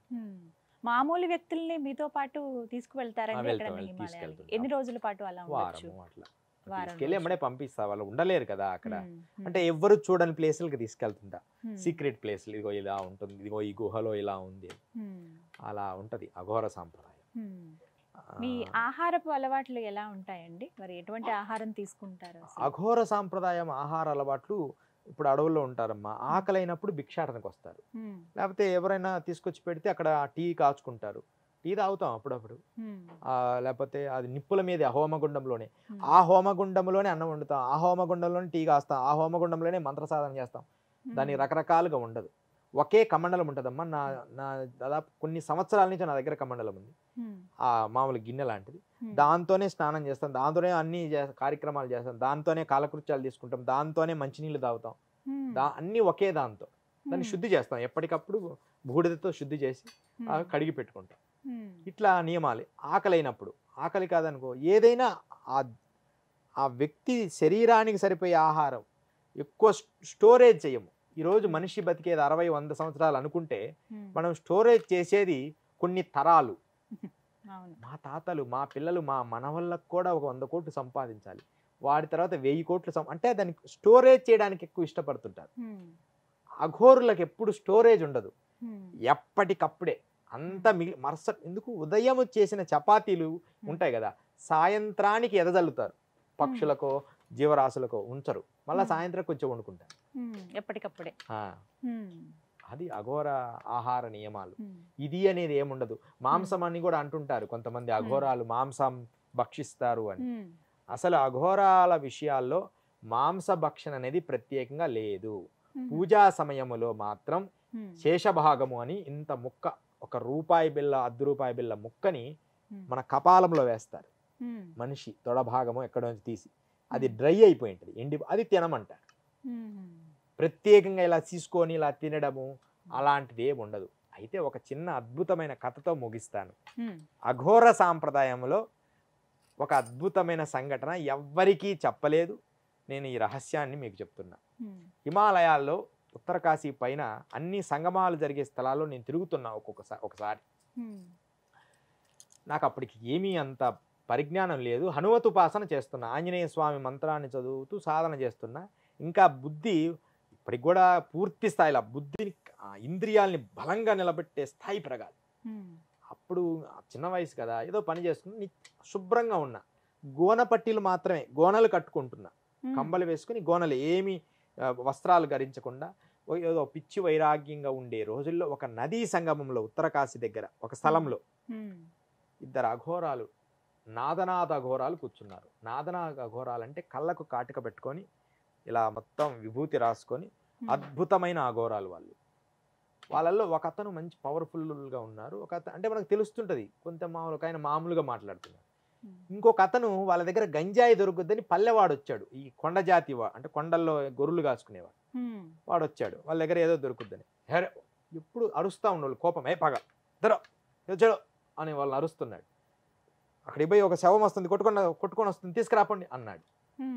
అంటే నేను బక్క సన్నగా ఉండేవాడిని, వాడిని తోడు తీసుకుపోయి ఆ శవాన్ని బయటికి తీసి, యథార్థం జరిగింది ఇది. అంటే నాకు ఒక సాంప్రదాయం తెలుసు, గురువులు ఏం చెప్తే ఆ పని చేస్తామ్మా, ఇక దాంట్లో తప్పు చెడు అవన్నీ నేను చూడను. వాడు మాత్రం తీసుకొచ్చాడు. వాడు తీసుకొచ్చిన తర్వాత దాన్ని ముక్కలు చేయమన్నాడు, తొడ భాగం తీసి చిన్న చిన్న ముక్కలు తీయమన్నాడు. అది చర్మము తీస్తే తెల్లగా వచ్చింది లోపల, పై భాగం ఒక తొడ, మళ్ళీ లోపల దాన్ని ఒక కట్ చేయమన్నాడు, కాల భాగాన్ని పెద్దది ఇచ్చాడు. వాడు కొంచెం భయం కదా, నా ఎనర్జీ సరిపోవడంలే దాన్ని తీయడానికి. అప్పుడు పక్కనోడు, నువ్వు చూస్తుంటావు ఏందని వాడిని ఒక దెబ్బ వేశాడు, కొట్టారు వాడిని. ఒక దెబ్బ వేస్తే వాడు కట్ చేశారు. అక్కడ నిప్పుల మీద మంటలో ఒక పెద్ద కడ్డీ పెట్టి దాన్ని కొక్కంకేసి దాన్ని కాల్చమన్నాడు. నిప్పులేసి ఆ మనిషి తొడ అని బాగా డ్రై అయ్యి కాలుస్తుంటే తెల్లగా లేచిపోయింది ఆ పై చర్మం అంతా, కాలి అదంతా అయిపోయిన తర్వాత దాన్ని కొంచెం నీళ్ళల్లో మళ్ళీ కడగమన్నాడు. కడిగి మళ్ళా కాల్చమన్నాడు, మరలా కడగమన్నాడు, మరలా కాల్చమన్నాడు. అలా 3 సార్లు కడగడం కాల్చడం అయిపోయిన తర్వాత చిన్న ముక్కలు చేయమన్నాడు. ఇంతే, దాన్ని కూర్చొని ముక్కలు చేయి అన్నాడు. అంతా చేసి ఒక కుండ మట్టి కొండ పెట్టి దాంట్లో ముక్కలు వేసి కడుక్కొని రాపో అన్నాడు. మళ్ళా కడగం, అంతా కడిగి వేసాం, కడిగి వేసాం. అట్లా కొన్ని రోజులు బాగా చాలాసార్లు కడిగిన తర్వాత దాంట్లో ఏదో పొడి పోసాడమ్మా, అదొకటి నాకు తెలియదు. అప్పటికి ఇంత పరిజ్ఞానం రాలే నాకు, నేను ఉన్మత్తుడినై అలా తిరుగుతున్నా హిమాలయాల్లో. అప్పుడు ఆయన ఇలా వేసి అందులో పొడి అది వేసాడు, ఉడికించాడు. అంతా ఉడికించిన తర్వాత కొంచెం ఇంతే, అంటే పెద్ద మొత్తంలో కాలే, ఇంత అయింది అంతే. అంతా పోగా అదే మరి అంత అయింది. వాడు ఉంటాడు కదా పక్కన, వాడు కొండ జాతి వాడు, వాడికి అంత గంజాయి ఏదో రకంగా, వాడు గంజాయి తాగాలని వచ్చాడు వీళ్ళ దగ్గరికి. వాడు నన్నేం తిట్టడం లేదు కానీ కోపకిచ్చుకుంటున్నాడు, వీడు ఇంకా రాడు వీడు అని నన్ను అడుగుతున్నారు. వీడికి ఇంకా జ్ఞానం రాలేదు, వీడు ఇంకా పిల్లవాళ్ళలాగే ఉన్నాడు అని నన్ను కొంచెం అరుస్తున్నాడు. వాడిని మాత్రం ఖచ్చితంగా ఖండితంగా అరుస్తున్నాడు. కర్మలు పోతాయని నేను అనుకుంటున్నా మనసులో. అలా తిడుతున్నారు. అయిపోయిన తర్వాత ఉడికి తిప్పు అన్నాడు. ఒక పుల్ల పెట్టి తిప్పుతూ ఉన్నా, వాసన ఎన్ని ఏం రాలేదు. అంతా ఉడికిన తర్వాత దాంట్లో ఇలా బోర్లు ఇస్తే సన్న ముక్కలుగా అంతా పడింది ప్లేట్లో. అంటే వాళ్ళ దగ్గర ఉన్న పాత్రలో, మన కపాల పాత్ర ఉంటుంది కదా, ఇంత ఉంటుంది. కపాలాలు నునుపుగా చేసి రౌండ్ పాత్రలు చేసుకుంటారు.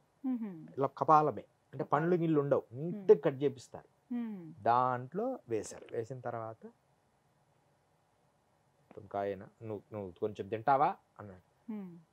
నేను తిననండి అన్న భయం. నాకు తెలుసు కదా, నేనే కల్లారా చూశాను. అస్సలు మొదటి నుంచే మాంసాహారం అట్లే లేదు, వైదికుల ధర్మం ఏదో కొంచెం ఉంది కాబట్టి ఇక దాన్ని నేను తినలేకపోయాను. రే నువ్వు తింటావా, వానికి ఒక ముక్క పడి అంటే వాళ్ళు పెట్టాలి, నువ్వు కూడా తిను అని చెప్పి ఒక తింటానని ఒక మరి గురు ప్రసాదం కదా, ఒక ముక్క వేసాడు. వాళ్ళు మొత్తం ప్లేట్లో వాళ్ళు పెట్టేసుకున్నారు. నేనే ఇలా పెట్టుకొని వాళ్ళు ఏదో మాట్లాడుతుంటే వాళ్ళని చూస్తున్నా. వాళ్ళు శుభ్రంగా తినేస్తున్నారు. తిందామా వద్దా తిందామా వద్దా అని సందేహం, కానీ అలా పెట్టుకున్నా ప్రసాదంగానే. లాస్ట్కు నోట్లో వేసుకున్నా కానీ నమలడానికి భయం అవుతుంది. ఆ పంటి కింద ఉంది ఆ ముక్క, పండ్లు కూడా తగలనీయకుండా నోట్లో పెట్టున్నా. దాని లాలాజలం వస్తుంది కదా, దాన్ని మనం లోపల వేసుకున్నప్పుడు లాలాజలం స్వీట్గా వస్తుంది.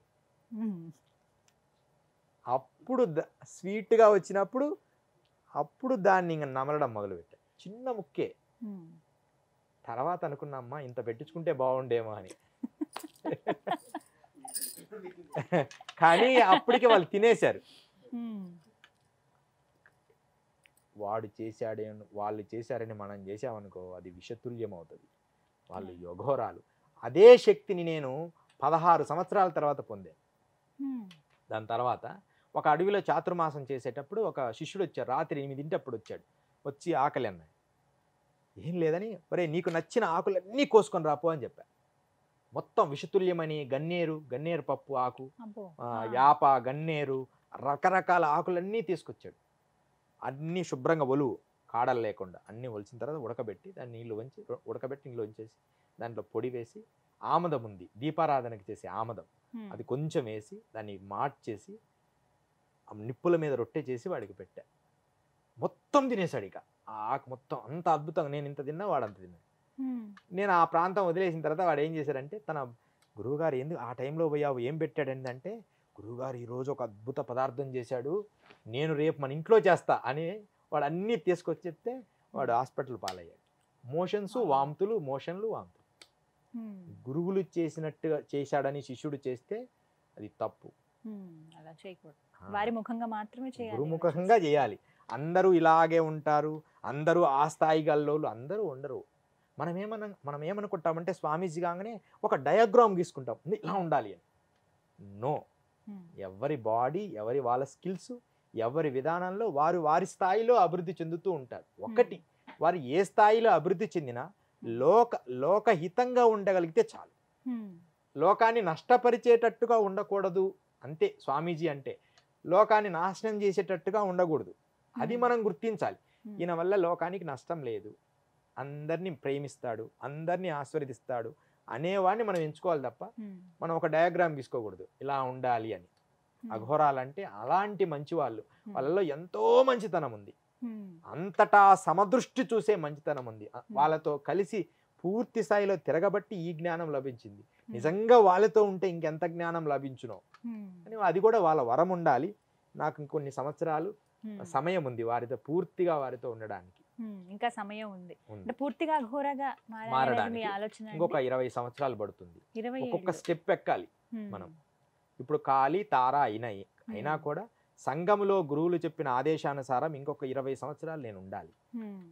తర్వాత పూర్తి స్థాయిలో పర్వతాలు ఎక్కితే ఇంకా దిగము అని నా పూర్తి నమ్మకం, అంటే ఒక విశ్వాసం. నేను వెళ్ళిపోవాలి గురువుల దగ్గరికి అని. 20 సంవత్సరాలు భౌతిక మాయల దగ్గర ఉండి కొంతమందిని సాధన చేపిస్తూ ఉన్నారు. జై గురుదత్త. దేవాలయాల్లో చాలా మంది సాధువులను చూస్తామండి, అలాగే అఘోరాలను కూడా చూస్తూ ఉంటాం. అయితే వారితో మాట్లాడే ప్రయత్నం చేసినప్పుడు ఎవరు మాట్లాడరు, కనీసం సమాధానం కూడా ఇవ్వరు. స్వామి ఇలా అని చెప్పడానికి వెళ్తారు, ఇలా అని. అంటే ఎందుకు అలా మాట్లాడరు? మాట్లాడితే ఏం జరుగుతుంది?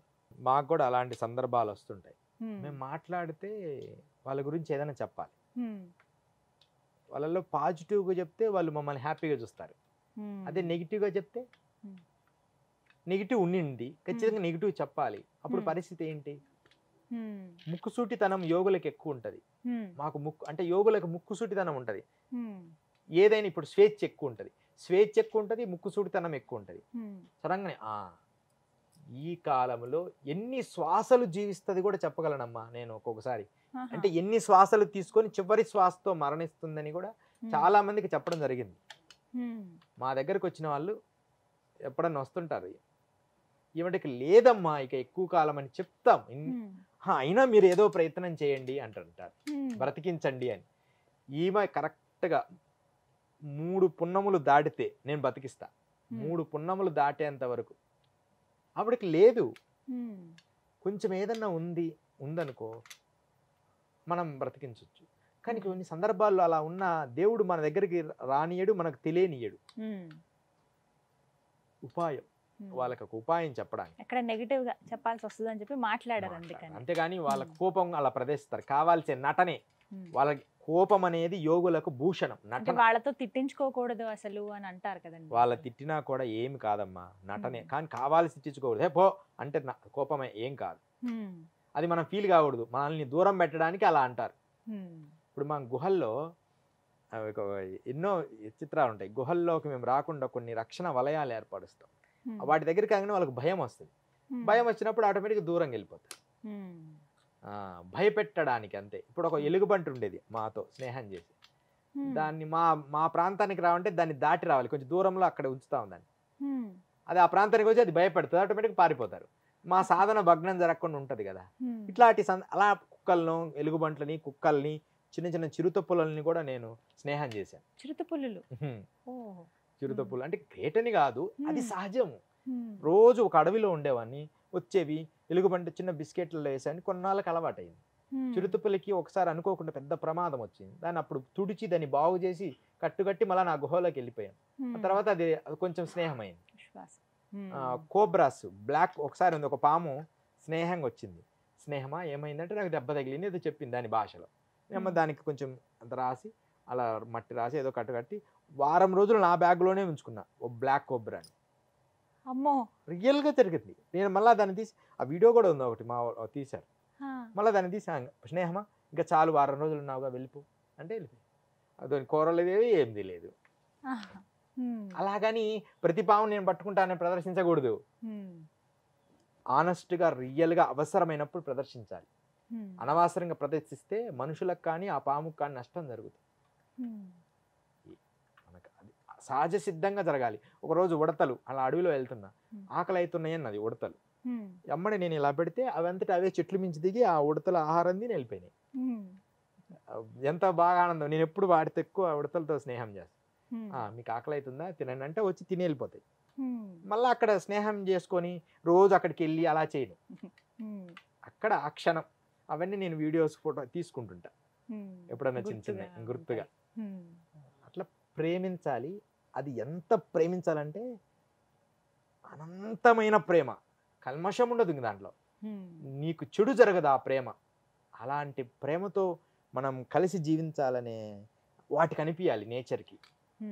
ఇక ఇతని వల్ల మనకు నష్టం జరగదు అని వాటికి అనిపించాలంటే మనం ఎంత కల్మషం కళ్ళల్లో కానీ దేహంలో కానీ భావజాలంలో కానీ దివ్యశక్తి కూడా ఉండాలి కొంత.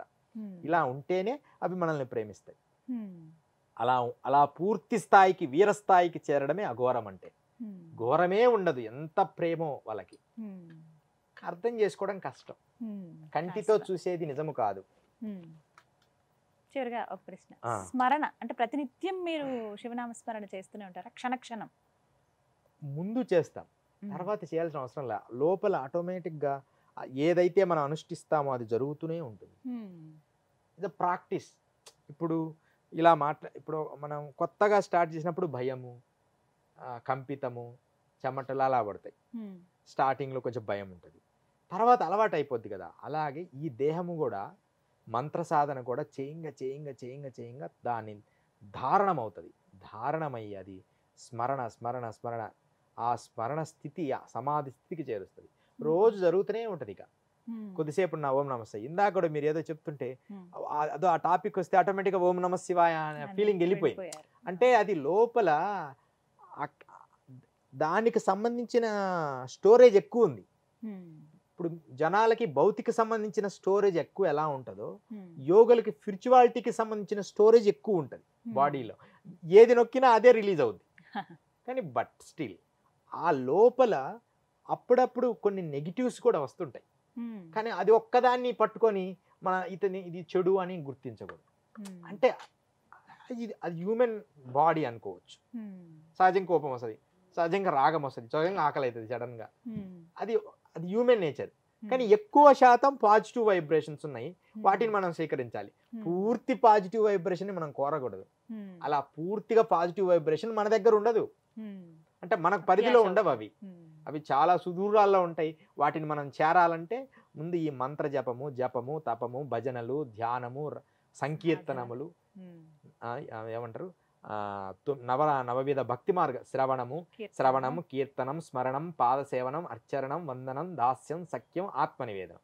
ఈ నవవిధ భక్తి మార్గాల్లో ఏదో ఒక దాన్ని ఎంచుకొని సాధనా దిశలో అలా అలా అలా యోగులుగా అఘోరులుగా కొన్ని జన్మలుగా యోగులుగా అఘోరులుగా వాడి గుండెల్లో కొంచెం గుడి కట్టుకుంటూ వస్తాడు. వాడి హృదయంలో మనస్సుతో ఆ గుళ్ళు కొన్ని జన్మలకు పూర్తయితాయి. ఇందులో అంటాడు మైన తేరేలియే హృదయ అందరు మందిర్ బనాయ, మనస్సులో గుడి కట్టే స్థాయికి వెళ్తే అది కొంచెం కొంచెం కడతావు, ఒకేసారి అంత గొప్ప గుడి కట్టలేవు. ఎందుకంటే అవి చాలా బయట ఎక్కువ కట్టుకుంటాం కదా, బయట ఇల్లు కట్టుకుంటాం, బయట ప్రాపర్టీస్ కట్టుకుంటాం, లోపలిది కట్టడం అంత సులభం కాదు. వాటిని మనం అప్పుడప్పుడు కట్టుకోవచ్చు. వాటితో పాటు ఈ గుండెల్లో మాత్రం దేవుడికి గుడి కట్టండి, ఈ మిగతా భాగాల్లో మీ ఏమైనా కట్టుకోండి. హృదయంలో మాత్రం దేవుడికే మీరు గుడి కట్టగలిగితే మీరు హాయిగా ఉంటారు, రిలాక్స్గా. గురువుగారు చెప్పారు కదా, ఇదే నిజం. మిగతా అన్ని భౌతికం కట్టడానికి వీళ్ళందరూ ప్రేమలు అనురాగాలు ప్రదర్శించాలి. గుండెల్లో మాత్రం దేవుడికే గుడి కడతా, నేను ఎవరిని ప్రేమించను అని నీ లోపల అనుకోవాలి. బయటికి చెప్తే మళ్ళీ మనకు వ్యతిరేకం అవుతాం. నువ్వు నన్ను ప్రేమించవా అంటారు. నో అని అనకుండా ఎస్ అనాలి, లోపల మాత్రం దేవుడికే గుడి కట్టాలి. ఇలా మీరు ప్రాక్టీస్ చేస్తే హ్యాపీగా ఉంటారు. ఆ దేవుడు అంటే is meanings and peace of mind, service, love, అంతే. మీరు ఏం చేయాల్సిన పనిలే, ఆ భావం పెట్టుకోవాలి. మంచి హృదయం, వికసిస్తున్న పుష్పంలాగా. ఆ ఫ్లవర్ ఉంటుంది గులాబీ చెట్టు, దానికి మూత్రం పోయి మట్టి పోయి నీళ్లు పోయి ఏమైనా పోయి చెడు పదార్థమైన పోయి అది అద్భుతంగా ఫ్లవర్ వికసిస్తుంది. అది అంటది, నువ్వు నాకు ఇలాంటి నీళ్లు పోసావు కాబట్టి నేను వికసించను, నేను మురికి వాసన వచ్చే నీళ్లు పోసావు కాబట్టి నేను మురికి వాసన ఇస్తాను అన్నది. గాడ్ అలాంటి వాడు, నీ గుండె అలా ఉండాలి. నువ్వు అలా వికసిస్తుంటే ఆ స్మెల్ ఏమైనా చేయని, నువ్వు మాత్రం అందమైన సువాసనే వెదజాలి. ఆ గులాబీ చెట్టు లాగా దానికి ఏమి పోసినా అది గులాబీ ఫ్లవర్ అందమైన సువాసన ఇస్తుంది. నీకు అది ఇచ్చావు కాబట్టి నేను ఇది ఇస్తా అనదు. కానీ మనిషి అలా కాదు. నువ్వు ఎంత ప్రేమించు, ఎంత అనురాగించు, ఎన్ని రకాలుగా సిలిండర్గా అది విషయం కక్కాలంటే అమ్మడే కక్కేస్తాడు. కానీ నేచర్ అలా కాదు, సమస్య లేదు. సృష్టి తిరగబడినా సరే నేచర్ దాని సహజ గుణం పోగొడుతుంది, మనిషి గుణం క్షణ క్షణం మారిపోతుంటది. అందుకని మనిషి కంటే నేచర్ని నమ్ముతారు, వాడే అఘోరి. చాలా చక్కగా వివరించారు గురువు గారు. ఇంకా ఏమైనా సందేహాలు ఉన్నాయా మీకు? మేడం ఒక డౌట్ సార్, మీరు ఏమంటారంటే ఒక చిన్న క్వశ్చన్ అడుగుతాను. మీకున్న జుట్టు నిజమేనా, లేదంటే అది ఏమైనా విగ్ పెట్టినారా? ఇది ప్రదర్శించాలా ఇప్పుడు? ఖచ్చితంగా చెప్తాను. ముందు జుట్టు విషయము, కురువపురం అని ఇక్కడ ఒక ప్లేస్ ఉంది మనకి, ఇక్కడ దగ్గరలోనే మహబూబ్ నగర్ దగ్గర లోపల ఉంటుంది. లోపలికి వెళ్ళి నేను మొట్టమొదట కురువపురం వరకు నేను యోగానందలాగా మహావతార బాబాజీలాగా మామూలు లేడీస్కున్న జుట్టులాగా ఇక్కడికి ఉండేది. అంటే బాగా రోజు తలస్నానం చేసి తుడవడము, దాన్ని జాగ్రత్తగా చుట్టి పెట్టుకోవడము అలా చేసేవాడిని. కురువపురం వచ్చిన తర్వాత నాకెందుకో ఇంకా దీన్ని ఆరాధించడం మంచిది కాదు అని జుట్టు మీద విరక్తి కలిగి నదీ స్నానం చేయడము, అలా వచ్చి కూర్చోవడము. నదీ స్నానం తుడిచేది లేదు, తుడవకుండా అలాగే ఉంచేటప్పటికి ఇంత చాటలాగా ఇక్కడ దాకా మొత్తం చాటలాగా వచ్చేసింది, మొత్తం కట్టేసి చాటలాగా అయిపోయింది, ఇట్లా లేడీస్ లాగా అయిపోయిన తర్వాత అలాగే నర్మదా తీర పరిక్రమ చేశా. అలాగే జూనాగఢ్ వెళ్ళిపోయిన తర్వాత నర్మదా తీరంలోకి వచ్చేటప్పటికి ఒక ఆయన మెడ ఇట్లే ఉంటుంది, ఎక్కువ బరువు ఎక్కువ అవుతుంది, మెడ ఇలాగే ఉంటుంది. అప్పుడు దాకా బరువు అనిపించేది కాదు, ఎందుకంటే హాయిగా ముడేసుకునే తేలిగ్గా ఉండేది. బరువు ఎక్కువ అవుతుంటే ఒక అఘోరి ఏం చేశారంటే, ఒక గురువు గారు ఎక్కడంటే కరెక్ట్గా మహేశ్వర్, అంటే నర్మదా చాలా వరకు కంప్లీట్ చేసి మహేశ్వర్కి వచ్చినప్పుడు కరెక్ట్గా కొన్ని భాగాలుగా చేసాం. అంటే ఇట్లా అంటే కొంచెం ముడేసుకునేటట్టుగా. అప్పుడేమైంది, ఎక్కువ శాతం ఎడమ భాగానికి వచ్చింది, కొప్పులాగా. కుడి భాగం తగ్గింది. సరే ఎడమ భాగమైన అప్పుడు మెడ ఇట్లా ఉంటున్నది. తర్వాత ఒక 4 ఏళ్ల క్రితం వరకు, 4 ఏళ్ల క్రితం 3 ఏళ్ల క్రితం ఇలా మాట్లాడేవాడిని. ఎక్కువ శాతం ఇప్పుడు ఈ భాగంలో ఎక్కువ ఉండేది. ఒక ఆ భాగంలో కట్టి కట్టి కట్టి అక్కడ కూడా శివలింగం లాగా అట్టగట్టకపోయింది. ఇక దాన్ని ఎట్లా చేయాలా మేడం, మీకు ప్రాబ్లం వస్తుంది అని చెప్పిండు డాక్టర్. కొంచెం ఇట్లా ఇట్లా అయిపోతుంది రోజు, ఇట్లా ఇట్లా పెట్టి ఇలా. మామూలుగా గహోరాలు ఏం చేస్తారంటే సన్న సన్న పాయలుగా చేసి దారాలు చుట్టి దాన్ని ఒక క్రమబద్ధం చేసి వదిలేస్తారు. నేను అలాంటి అంతకంటే వైరాగ్యంగా ఉండాలని అప్పుడప్పుడు అనుకోకుండా పిచ్చి ప్రయోగం అనమాట. అంటే నేను ఇంకా దేన్ని పట్టించుకోకూడదు. అప్పుడప్పుడు అనిపిస్తుందమ్మా సడన్ గా చి అన్ని వదిలేసి వెళ్ళిపోదాం, కానీ గురువులు చెప్పారు కాబట్టి ఉందాం అని. అప్పుడు ఏమైందంటే దాన్ని మళ్ళా జాగ్రత్తగా ఇప్పుడు మీకు చూపిస్తాయి చూడండి. ఇదే అనమాట. ఇది ఈ భాగంలో నుంచి చూడండి ఇలా ఉండేది, ఇలా ఉండి ఇదంతా అట్ట అనమాట. ఇట్లా మీకు బాగా ఇదిగో ఇదంతా అట్ట, ఇలాగ మొత్తం ఇంత అట్టలాగా ఉండేది. దాన్ని అదంతా కట్ చేసినప్పుడు దాని నుంచి వచ్చిన భాగములు నదీ స్నానం చేసి పెట్టి తెగిపోయేవి. నదీ స్నానం చేసేటప్పుడు అప్పుడు ఏం చేస్తామంటే కొన్ని నల్ల దారములతో ఈ నదీ స్నానం చేసి ఉడిపోతాయి కదా, అలా కట్టేసేవాళ్ళమాట కొంత, అంటే ఆ స్థాయిలో ఉండడానికి. అంతే తప్ప ఇలా ఇలా ఉండేది, ఇలా ఉండి ఇంత మందం ఉండేది, పల్చగా ఇలా వచ్చేసేది. ఇప్పుడు మనం దీన్ని పరిశోధన అంతా చూడండి మీకు తెలుస్తుంది. ఇది ఇట్లా అనమాట. దాన్ని నేను ఏం చేస్తానంటే నాకు అనుకూలంగా ఉన్నప్పుడు ఈ నదీ జలాల్లో తిరుగుతున్నప్పుడు ఒక అద్భుతమైన మాత దయ వల్ల ఇది లభించింది. కొన్ని మేము తిరిగేటప్పుడు చాలా వాల్యుబుల్ దొరుకుతుంటాయి, వాటిని నేను దీనికే చుట్టేస్తుంటా, గోల్డ్ది అట్లా. ఒకసారి డైమండ్ ఏదో అట్లా దొరుకుతుంటాయి, ఎవరికైనా ఇచ్చేస్తుంటాం కొన్ని, అంతే తప్ప ఒరిజినల్ ఇది. కానీ ఇప్పుడు ఈ కాలం అని చెప్పడం లేదు. ఈ కాలం ఏముంది, డూప్లికేట్ గా కూడా 1000 రూపాయలు ఇస్తే వచ్చేస్తుంది. అంటే ఇది ఉన్నంత మాత్రాన యోగిని కాదు, యోగి అంటే ఇది ఉండాలి. ఎన్ని సంవత్సరాల నుంచి ఇలా? ఇది 3వదమ్మా, 3 సార్లు తీసా ఇప్పటికి. అంత ఒకసారి గుండు చేపించారు 2 సార్లు, మరలా 3వసారి ఇక త్వరలో అనుకుంటున్నాము, కానీ గురువు ఆదేశం రాలేదు. ఇది 3వసారి. అంటే ఒకటేమో 4 సంవత్సరాలకు తీశాను, ఒకటి 6 సంవత్సరాలకు తీశాను. ఇది 20 సంవత్సరాలు దాటిపోయింది, 20-25 సంవత్సరాల నుంచి ఉంది. ఇంకా దాన్ని నేను తీయలేదు. అంటే ఇది అట్టగట్టకపోవడము, లేకపోతే జుట్టు పెట్టు, నాకు మహావతార్ బాబాజీ అంటే బాగా ఇష్టం. దానివల్ల ఇలా అంత మెత్తటి జుట్టు ఇలా ఉండేది. అందరు ఈర్ష్యపడే వాళ్ళకు చాలా మంది నల్లటి జుట్టు ఇంతవరకు ఉండేది, మోకాళ్ళ దగ్గరికి కింద. దాన్ని బాగా చుట్టేవాడిని. దాని తర్వాత అది అట్టగట్టకపోవడం వల్ల అది కొన్ని ఇబ్బందులు అయ్యి ఎంత కష్టమో కొత్త ఈ కత్తెరలు వాడి దాన్ని భాగాలుగా చేశాం. అదే అఘోరాలు స్టార్టింగ్ లో ఏం చేస్తారంటే ఆ జుట్టుని ఏ పాయకు ఆ పాయ కొద్దిగా దారం చుట్టే ఒక 6 నెలలు అలా, ఆ తర్వాత అది తీసేస్తే నీట్ గా ఉంటాయి. ఇక క్రమబద్ధంగా ఆ క్రమశిక్షణ ఆ టైంలో నాకు చెప్పేవాళ్ళు లేరు, ప్లస్ దాని మీద ఆ వైరాగ్యం వచ్చింది. అందుకని అలా జరగడం వల్ల వచ్చింది. ఇదంతా ఒరిజినల్ జుట్టే. సందేహం తీరిందా? ఒరిజినల్ చాలా చక్కటి ప్రశ్నలు, మీకున్నటువంటి సందేహాలు అడిగారు. మిమ్మల్ని ఏమైనా ఇబ్బంది పెట్టుంటే క్షమించండి. ఎందుకంటే అందరికీ ఆసక్తి ఉంటుంది, ఒక కుతూహలం, ఏమిటా ఎలా ఉంటారు అఘోరాలు అసలు, విషయంలో చాలా మంది మంచి వాళ్ళు అఘోరాలు. అంటే ఇప్పుడు కాదు, కరెక్ట్ మంచి వాళ్ళు చూడాలంటే మాలాంటి వాళ్ళతో రావాలి. ఎంత ప్రేమిస్తారో ఆ సాంప్రదాయంలో, వారు దేనికి హాని చేయరు. లోక చెడు జరిగే వాటిని తప్ప మంచి వాళ్ళని ఎప్పుడు ఆరాధిస్తుంటారు. అంటే ఏదైనా సరే భయపడాల్సిన అవసరం లేదు అఘోరాలంటే, అదొక విషయం అయితే భయపడాల్సిన అవసరం లేదు, కానీ తెలిసిపోవాలి. మరి అఘోరి అవునో కాదో, విభూతి పూసుకున్నోడంతా అఘోరి కాదుగా. నేను కొంతమంది అంటారు మీరు ఒళ్ళంతా విభూతి పూసుకోలేదే అని. నిజమే కదా. అంటే ఒళ్ళంతా విభూతి పూసుకుంటే అఘోరి, అసలు విభూదే లేకుండా తిరుగుతాం, అఘోరి కాదా? అలా కాదు, విభూతి రాసుకోవడం మంచిది, వీలైనప్పుడు రాసుకుంటాం, లేకపోతే లేదు. అట్లా వారి స్థాయిని బట్టి. ఇప్పుడు మేము ఆ స్థాయిలో కుంభమేళా శ్రీశైలం ఆ స్థాయిలోనే ఉంటాం, అప్పుడు విభూతి ఉంటుంది, విభూతి రాసుకుంటాం. ఓ సంఘంలోకి వస్త్రం కట్టుకుంటాం, అడవిలో ఉన్నాం వస్త్రం కట్టుకోం, కుంభమేళాలో ఉన్నాం వస్త్రం కట్టుకోం, సంఘంలో ఉన్నప్పుడు సంఘానికి తగినట్టుగా ఉంటాం. ఎక్కడ ఎలా ఉంటే అలా ఉండాలి అంతే. అలా ఉంటాం, ఎవరిని ఇబ్బంది పెట్టాం. ఉమ్, అఘోరాలు కూడా అంతే, పూర్ణ వీరభావ స్థితి. ఒక 60 ఏళ్ళ వయసు వచ్చినప్పుడు ఉమ్, వాళ్ళు ఇంకా పూర్తిగా ఎక్కడికి పోయినా వారు వస్త్ర వివస్త్రాలయ్యే వెళ్తారు, ఉమ్, వారి హృదయాన్ని పట్టి. ఉమ్. చాలా సంతోషం అండి, విలువైన సమయం ఇది మాకు మంచిదమ్మా. కేటాయించారు, జై ఎన్నో గురుదత్త. సందేహాలకి సమాధానాలు ఇచ్చారు ఓపికగా. ఉమ్. చాలా సంతోషం గురువు గారు, నమస్కారం. సర్వమంగళీ భవ. జై గురుదత్త.